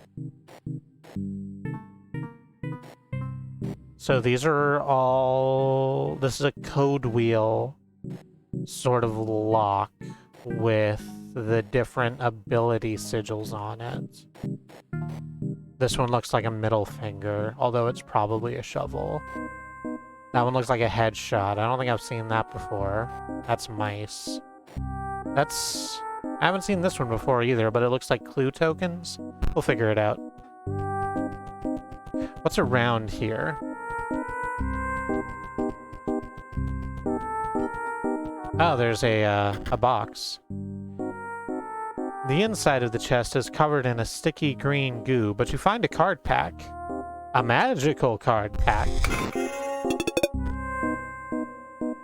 Ooh, we got a null conduit. Null conduit may complete a circuit, but provides no effect. Okay, so... apparently they need to be... like this. Does it need to be two... does it only need to be 2 cards for a circuit, or does it need to be more? We'll have a look. Bullfrog will block an opposing creature, bring the airborne sigil. Mage Pupil.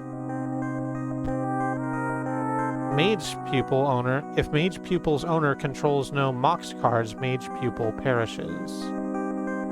But it has no cost, so this is probably a good sack outlet if you're running a, like a hybrid magic blood deck? What's next? The rare is Master Orlu, which flies. Also, when it deals damages directly, draw a card for each damage dealt. No wonder that costs a diamond and a circle. That's wild. Force Mage. 1 circle if a creature would attack Force Mage. It does not. Force Mage says no. The cards were added to your collection. A strange monocle. You put it on.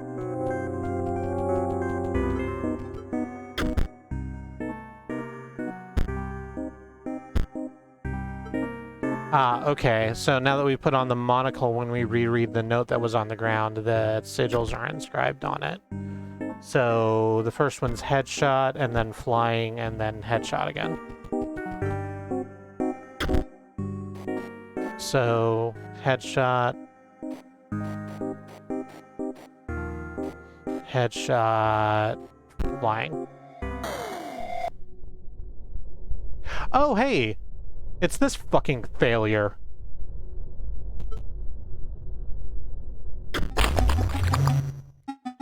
Arg, the pain is unbearable. My organs are melting. Do you see? Magnificus turned me into goo for my final exam. I just need to defeat one more challenger. Then I will earn my rightful place. My rightful place in the deck of the master as one of his prized cards. They made a Genesis game about this guy? I'm interested to know about the Genesis game they made about this guy. I'm gonna do the fight first. Oh wow, you're just putting out a whole heap of shit. So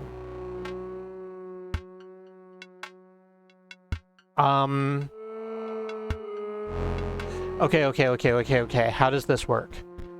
They have to have Moxes on their board to power their creatures, and if the Moxes are taken off the board, then their creatures are far less powerful. It has to take up a slot, so when we go next turn, they're going to play this... they're going to play 4 fucking cards, 3 green mages and an emerald mox. The green mages is equal, the power of green mage is equal to the number of green gems their owner has on their side of the table. So all we have to do is crash the emerald mox, and these are suddenly O2s. I'm going to use the Lucky Clover to reroll our starting hand, because if I can get Sentry Turret... Dang it. I was really hoping I could get Sentry Turret and just be able to kill Emerald Mox before it even gets out, but that's not what happened. So let's... why did I even put out a card? I guess to block the 1 damage that's going to come down. We'll only take 2 instead of 3 this way. Yeah. Second turn, put 49er out in front of Emerald Mox, so it'll break Emerald Mox.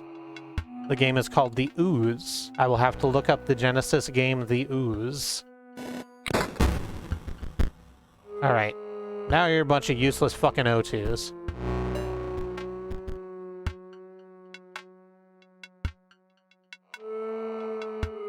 How do I do this? Let's just keep it flowing, I think.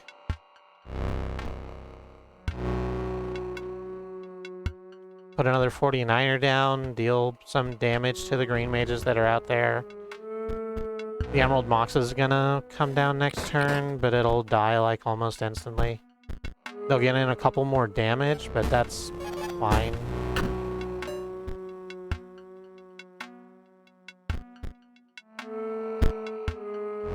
Oh, you don't have enough energy to put out the... that makes sense.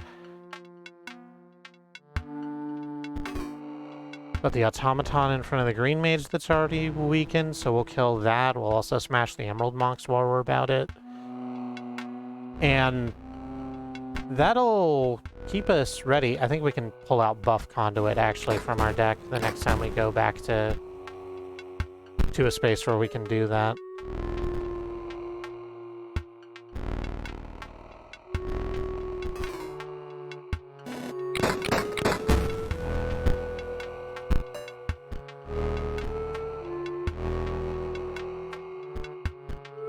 And yeah, let's just keep hitting stuff. No good reason not to. You're not even playing cards anymore.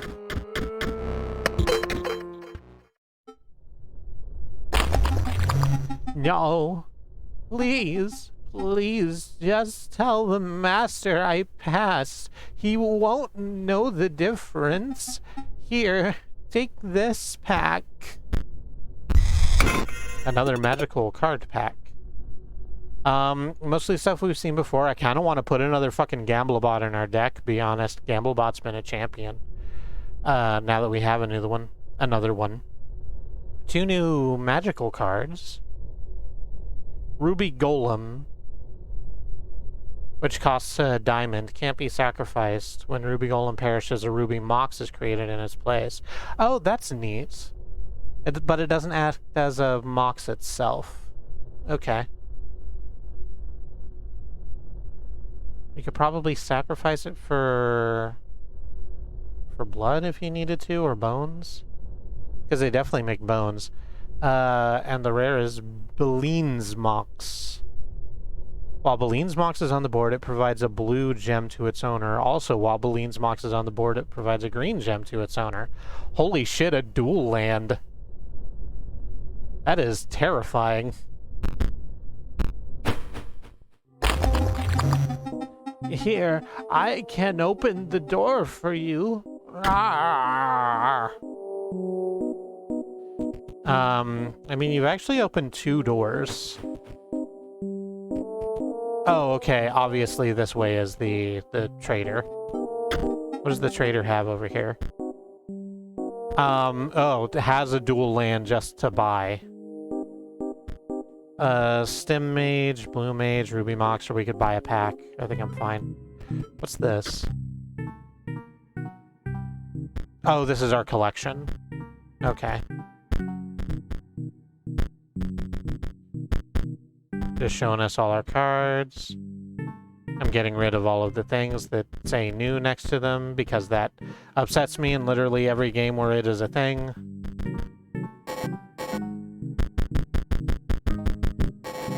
If I don't do it, it upsets me. Right, I was gonna look at our deck. Let's pull the conduit out and put something else in. Because conduit isn't really doing shit for us. Let us, yes, just put in another Gamblebot. I think we're fine. The steel mice are really cute. I don't want them in the deck. I think we need, like, something a little more... Well, we actually don't have that many of these electric cards. I guess maybe I shouldn't be leaving PNO3 for or PO3. I keep saying PNO3. Where did I pick that up from? The thing PN03 is really stuck in my brain for some reason.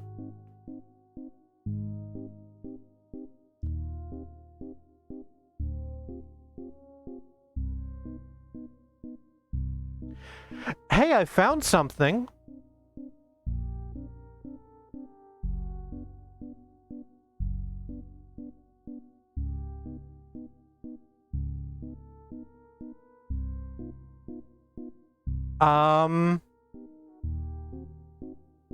Piano 3 is a 2003 third-person shooter developed and published by Capcom for the GameCube. I think I played this. Yeah, that would be it.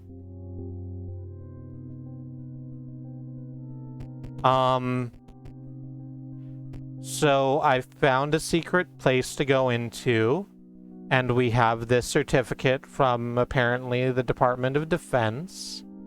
I would suppose the U.S. Department of Defense because of the fact that it's got an eagle on it. For, I guess that's Harry Reginald Wilkinson? Confidential, some signatures. 5th of February, 1954. And then some sort of serialized number.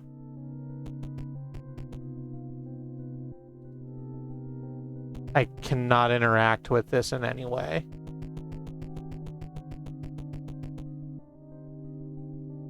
Also, it's in English, and most Commonwealth countries would call it a ministry, yes. That does make sense.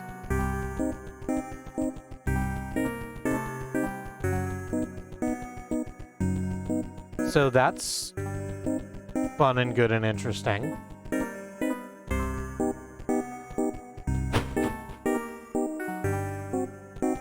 I'm surprised Luke didn't have anything to say about that. Oh, I was wondering why our face looked different. It's because we're still wearing the monocle. You find a card pack among a heap of sharp implements. Explode Bot. When Explode Bot dies, the creature opposing it, as well as adjacent friendly creatures, are dealt 10 damage.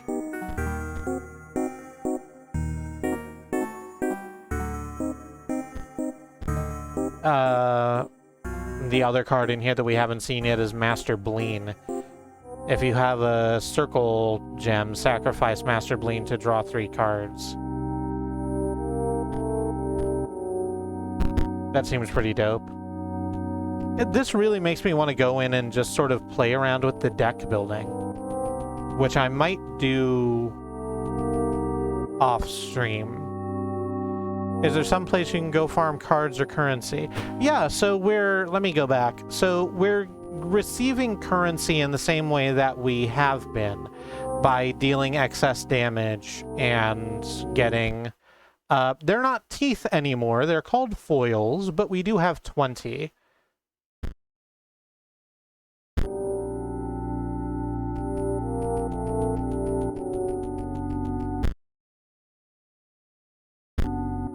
I'm going to finish the thought that I was in the middle of, and then I'm going to explore what I just saw. I don't know if you've noticed.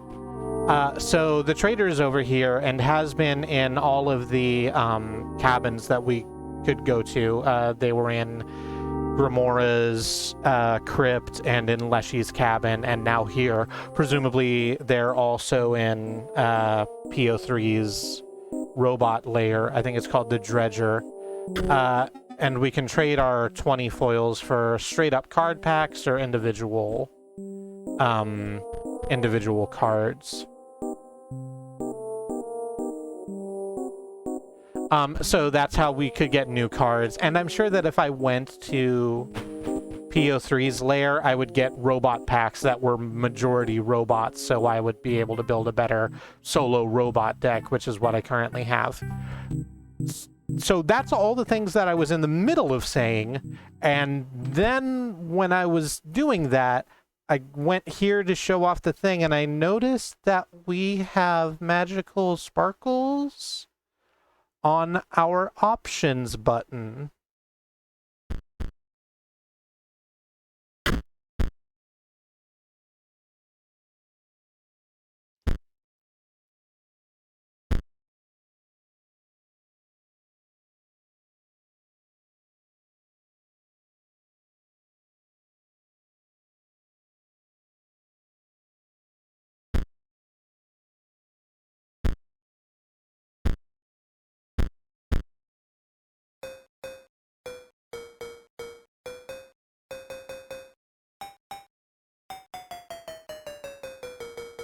So there's definitely one sigil over here. It's on the volume page, which is the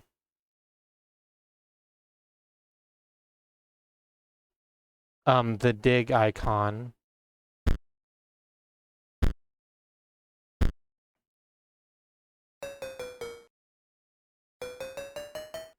I'm just going through all the options to see if that trips anything else.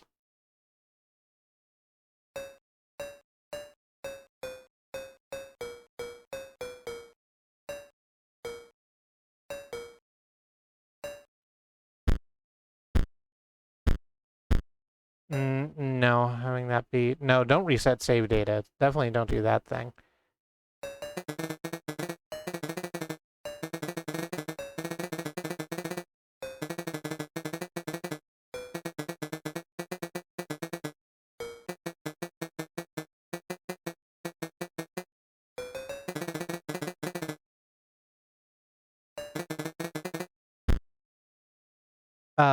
There doesn't appear to be, unless it's so deep in the paint that I absolutely can't find it.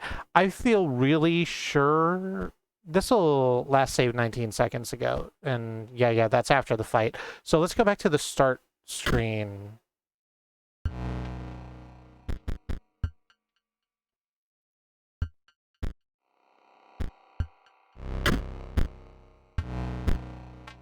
It's not out here on the start screen.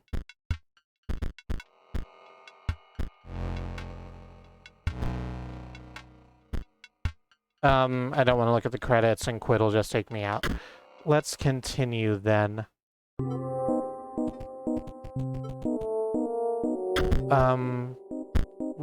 No, we looked through all of this, and I didn't see anything particularly off kilter.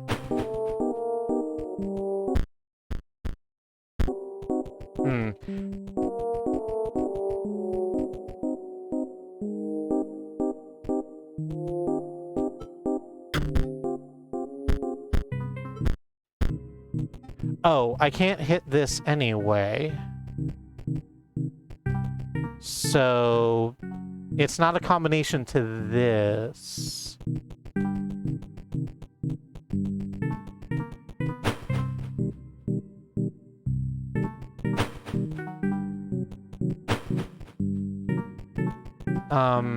Is it here?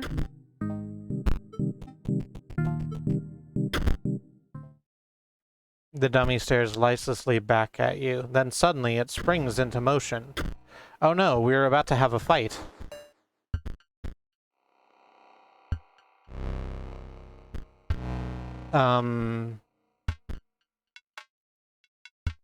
If a creature would attack Force Mage, it does not. The other thing they have is a Practice Mage, which is an 01 testing thing.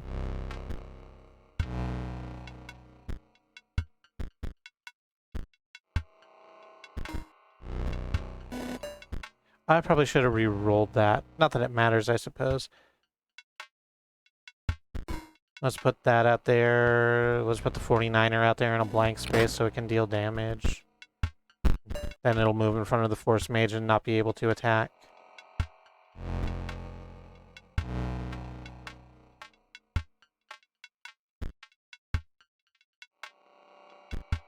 I was about to say let's play in Sector Drone, but let's not play in Sector Drone. Let's play Gamblobot out there in the empty space now. Because next turn we'll be able to roll the dice with Gamblebot and really... 5 damage? That's fine.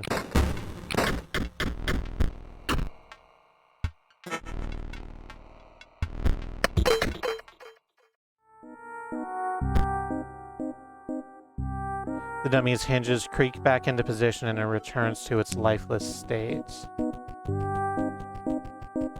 We opened that already? Yes, we did.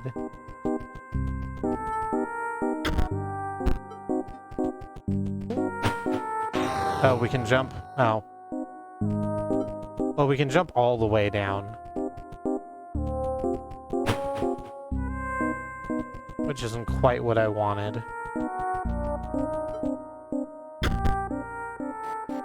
Is the no sign on any of these? No, that's not.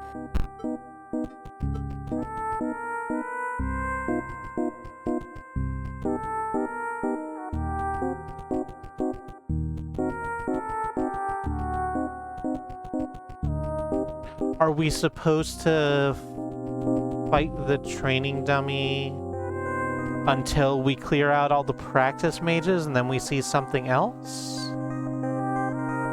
I think that this is a thing that's worth trying. Let us have a look. Because if we can do the same fight over and over again ad infinitum,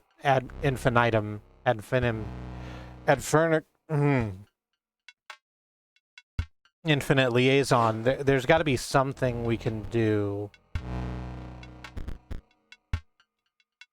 like, to make that interesting. There has to be a reason that does anything. Let's put the sentry drone out here, so that if anything comes down that pipe, it'll just get slaughtered. Do we need to figure out a way to... Yeah, we would have to put a flyer over Force Mage, so that it wouldn't attack Force Mage, if we were going to do anything with that.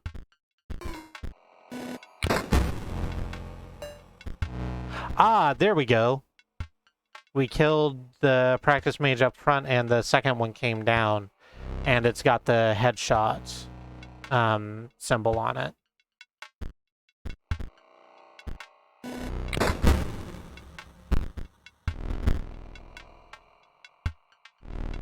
Ah, practice mage died and left a ruby mox in its place, and the ruby mox has a pusher thing. So ruby mox just pushed the force mage out of the way. So now we can kill ruby mox, and then the third practice mage will come down, and presumably that'll have the third sigil on it. So it was what? Headshot, pusher, flight. Yes.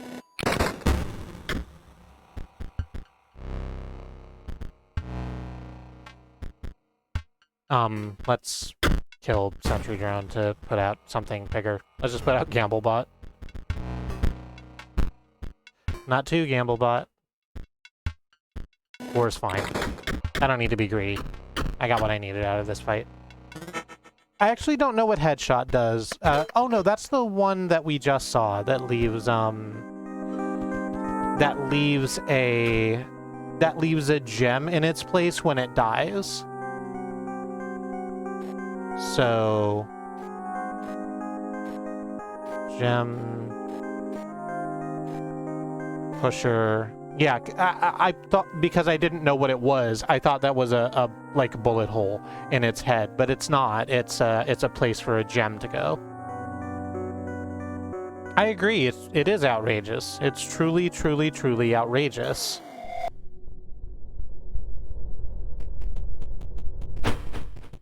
Oh, I can just choose to nope out of that, can I?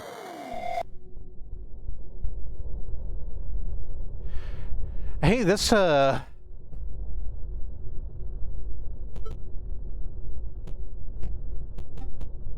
poor individual's just had its head put right through the bits.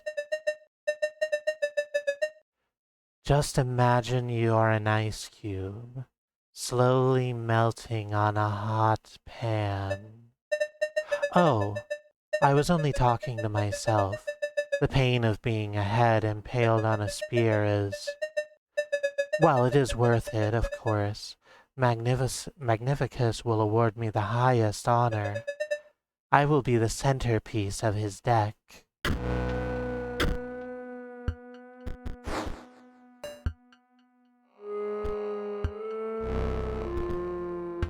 Woof. Okay, so we started with Sentry Drone. They're gonna play a Mox, a Knight, and a Golem. So if we put the Sentry Drone in front of the Mox, then when that comes down, the Mox is gonna get pot shot at, die, and that'll murder Mage Knight because then there won't be a Mox on that side of the table. And then Ruby Golem will attack us for 1, but we can deal with that later. Sentry Drone takes a free shot. Get F'd.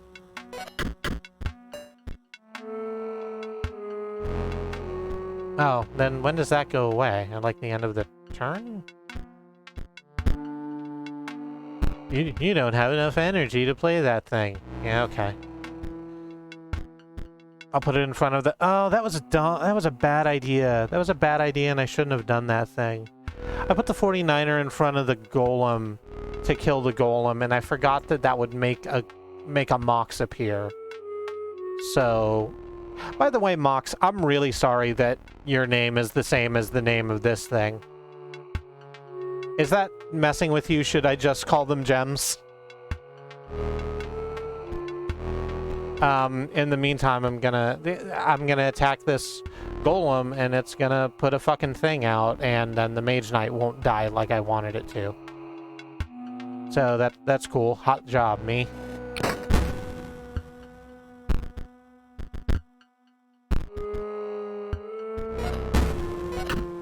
Okay. Well, it's not ideal, but we're gonna do the same thing again to just get rid of the... It's not messing with no vaguely amusing. Okay, so we're gonna murder this Ruby Mox. And... then I think Mage Knight will die at the beginning of their turn? I think that's how that goes. Because it hasn't gone any other way. Mage Knight requires Mox cards to exist, and therefore dies. Good.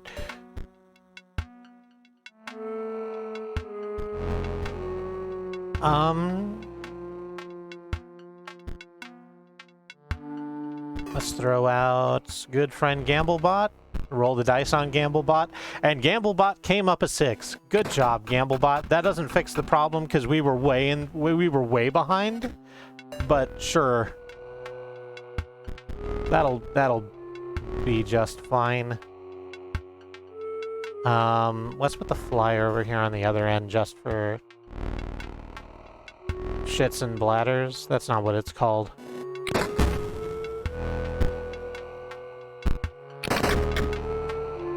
And oh no, that doesn't win us, does it? Dang. That's okay. This will.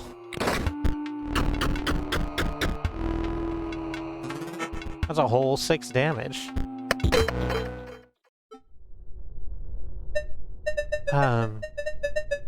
Perhaps I will not be central to his strategy.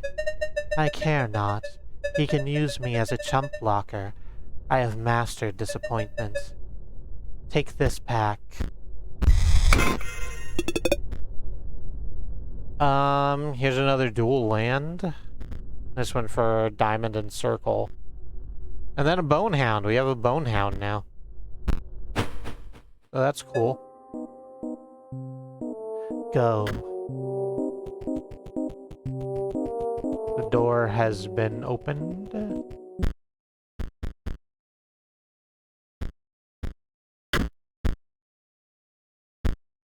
None of this has changed. It's still that. That's probably something for the 3rd level. There's probably going to be 2 and then 1 missing.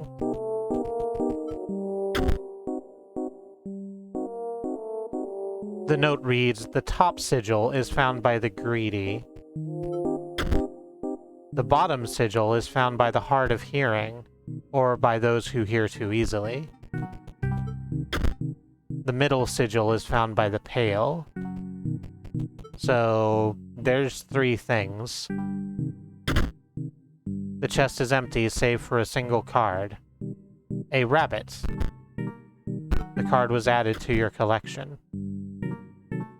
There we go, you reach back in for more and notice a sigil where the card used to be, so the top is light. Can I put that in and it remains where I put it? I think that's the case, but let's try it out, because I'm not going to remember otherwise. Yeah. It's 11:05. We're gonna move forward and finish this fight before we face Magnificus. There's the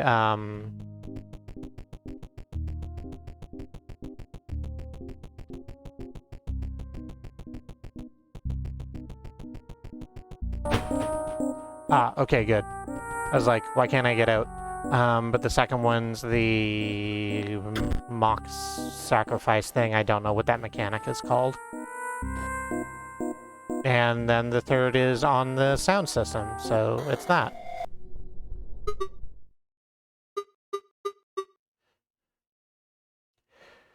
Golly, bud, you need to calm down. At last! Stimulation! My test has been sensory deprivation, you see. I'm putting my hands up literally in front of me because I'm having a real hard time. I'm having a real hard time with this, bro. My test has been sensory deprivation, you see. To unlock the full potential of my mind, you see. It's unlocked now. Do you hear me, Magnificus? I'm ready. We have to battle? Okay.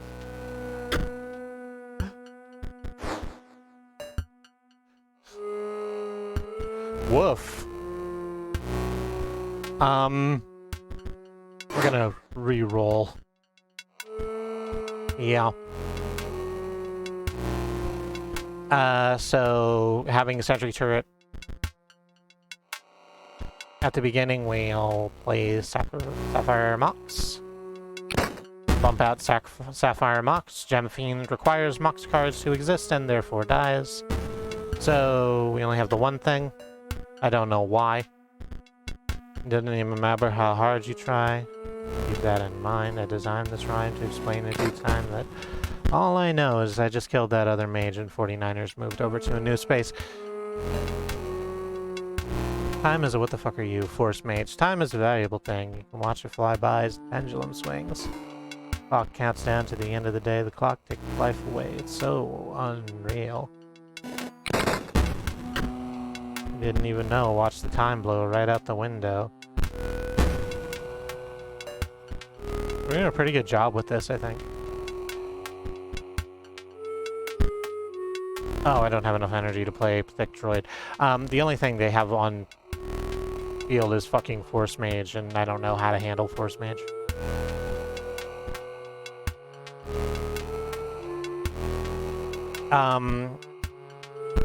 I really want to put the Thick Lad in front of the Hover Mage. Actually, it doesn't matter because Hover Mage is gonna get in and deal damage anyway because it flies. That's why it's called a Hover Mage.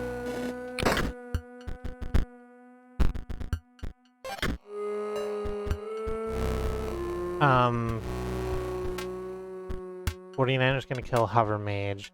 It doesn't matter what I put in front of Force Mage because it can't attack anyway. Like, the only thing that would be useful there is a flyer, and I have one, but not here.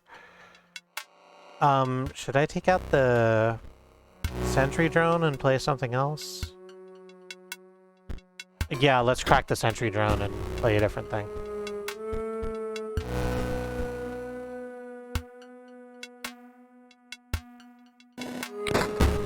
Because sentry drone wasn't dealing us any damage. Now we have two 49ers out there to... Oh, that's interesting. The two 49ers' lights just turned on when they looked at each other. I wonder if that does anything.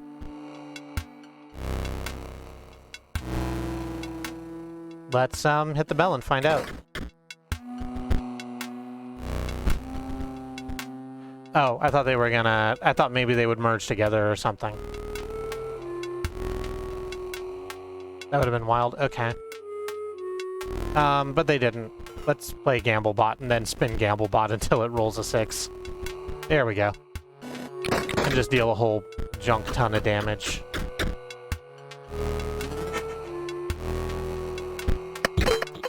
Oh, right.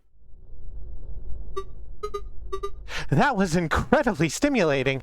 We aren't done here, right? I wish to see light again, to sing, to dance. You wouldn't leave, would you? I received a magical card pack. And, dude, I'm real sorry, but I'm gonna leave. When Energy Blot is played, it provides an energy cell to its owner. Oh, that's a ramp. I need 2 to make it go, but that's just a whole ramp. If I open the door, you'll stop on the way back and let me out, right? You know what? We'll think about it. We'll think really hard about it.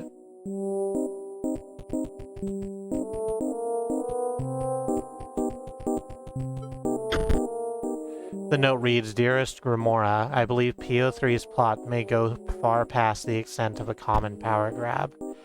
Indeed, this great transcendence will have catastrophic and unpredictable results. The note is incomplete and ends abruptly. I urge you to consider. Hey, Magnificus, I'm gonna go this way and see what's hanging out over this way. Tentacle. Oh, it's a great kraken. Great kraken submerges itself during its opponent's turn, and while submerged, opposing creatures attack its owner directly.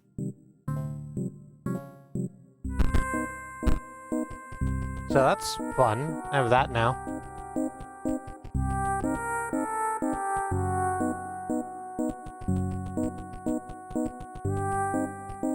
What's so great about it? I mean, look at it.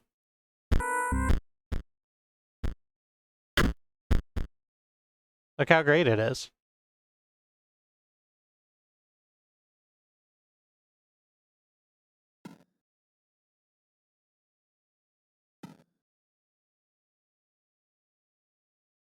So, like, you have said that, and now I'm looking at it, and this isn't different than regular Waterborne. But the sigil's different, so it must be something. Just not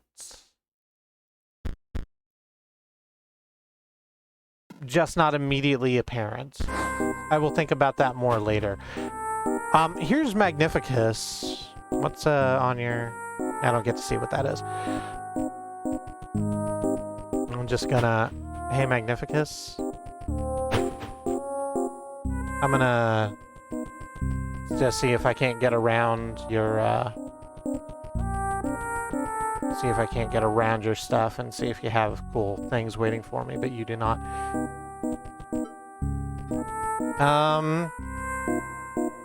So I tell you what, we'll fight Magnificus first thing next week.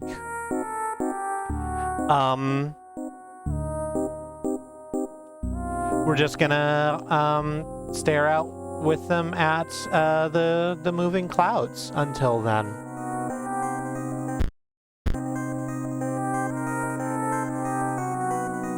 The music has changed significantly. I need to quit. I need to quit the video game. I need to quit the video game, otherwise I will be way too long inside the video game. I'm hitting quit on the video system game. Okay,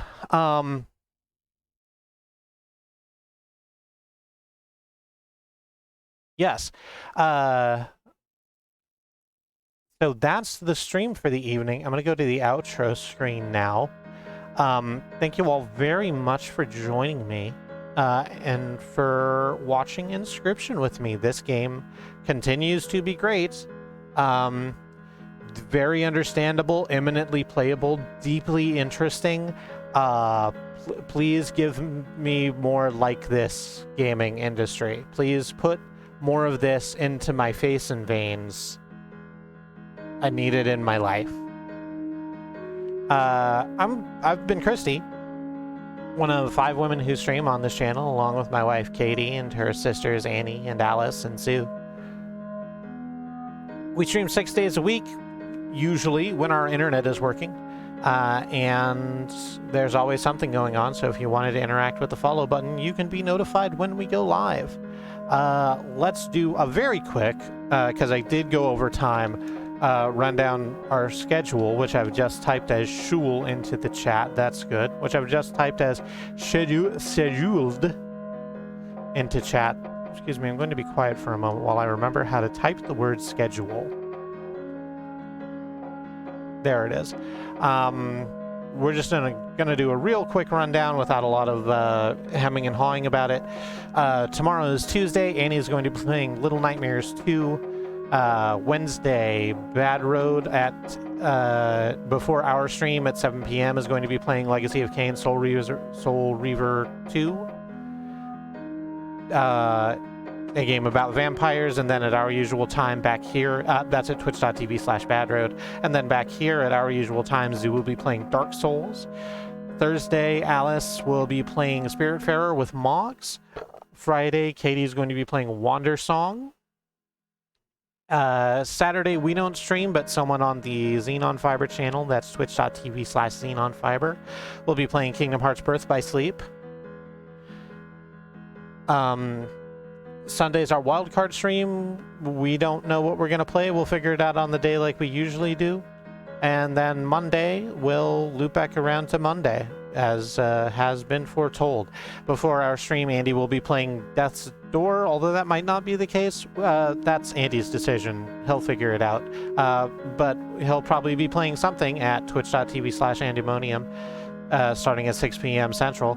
And then at our regular time, I'll be playing more Inscription. This feels like we're coming to the end of probably not the game. There's probably something else that we're going to have to contend with once we beat all 4 Robot Masters. Or, I guess, this Magic Master and the Robot Master. That remains. And I can't wait to fucking see what it is. What was with that certificate? That's there's like an ARG. It's not an ARG. I don't know what makes an ARG an ARG. People will be angry at me for using that terminology. But there's like a thing, a like data deep dive thing for Inscription that I am resisting looking up with every single fiber of my twitching body. The second I hit the fucking credits on this game, you believe that I will dive. I will dive headfirst into that pool. So yeah, that's the thing. That's all the things. Thank you all very much for joining me. Oh, right, thank you. Thank you, Socks. We have a youtube.truck.community, where the hours of video lives that we've made. It's quite a lot of hours. We've been doing this for a really long time. And we hope to continue doing it for a little while more. I mean, no one's stopping us besides the internet. That's something we're working on. Desert Bus for Hope is on right now. I don't think we're gonna raid them because I'm just gonna fucking pass out and go to sleep. But if you wish to continue being entertained, Desert Bus for Hope is raising money for Child's Play charity. At twitch.tv/desertbus, and we'll be doing so round the clock for the next 100 hours, I think, still. I'm not sure where their count is at right now. But go check that out, and until I see you next time, stay safe.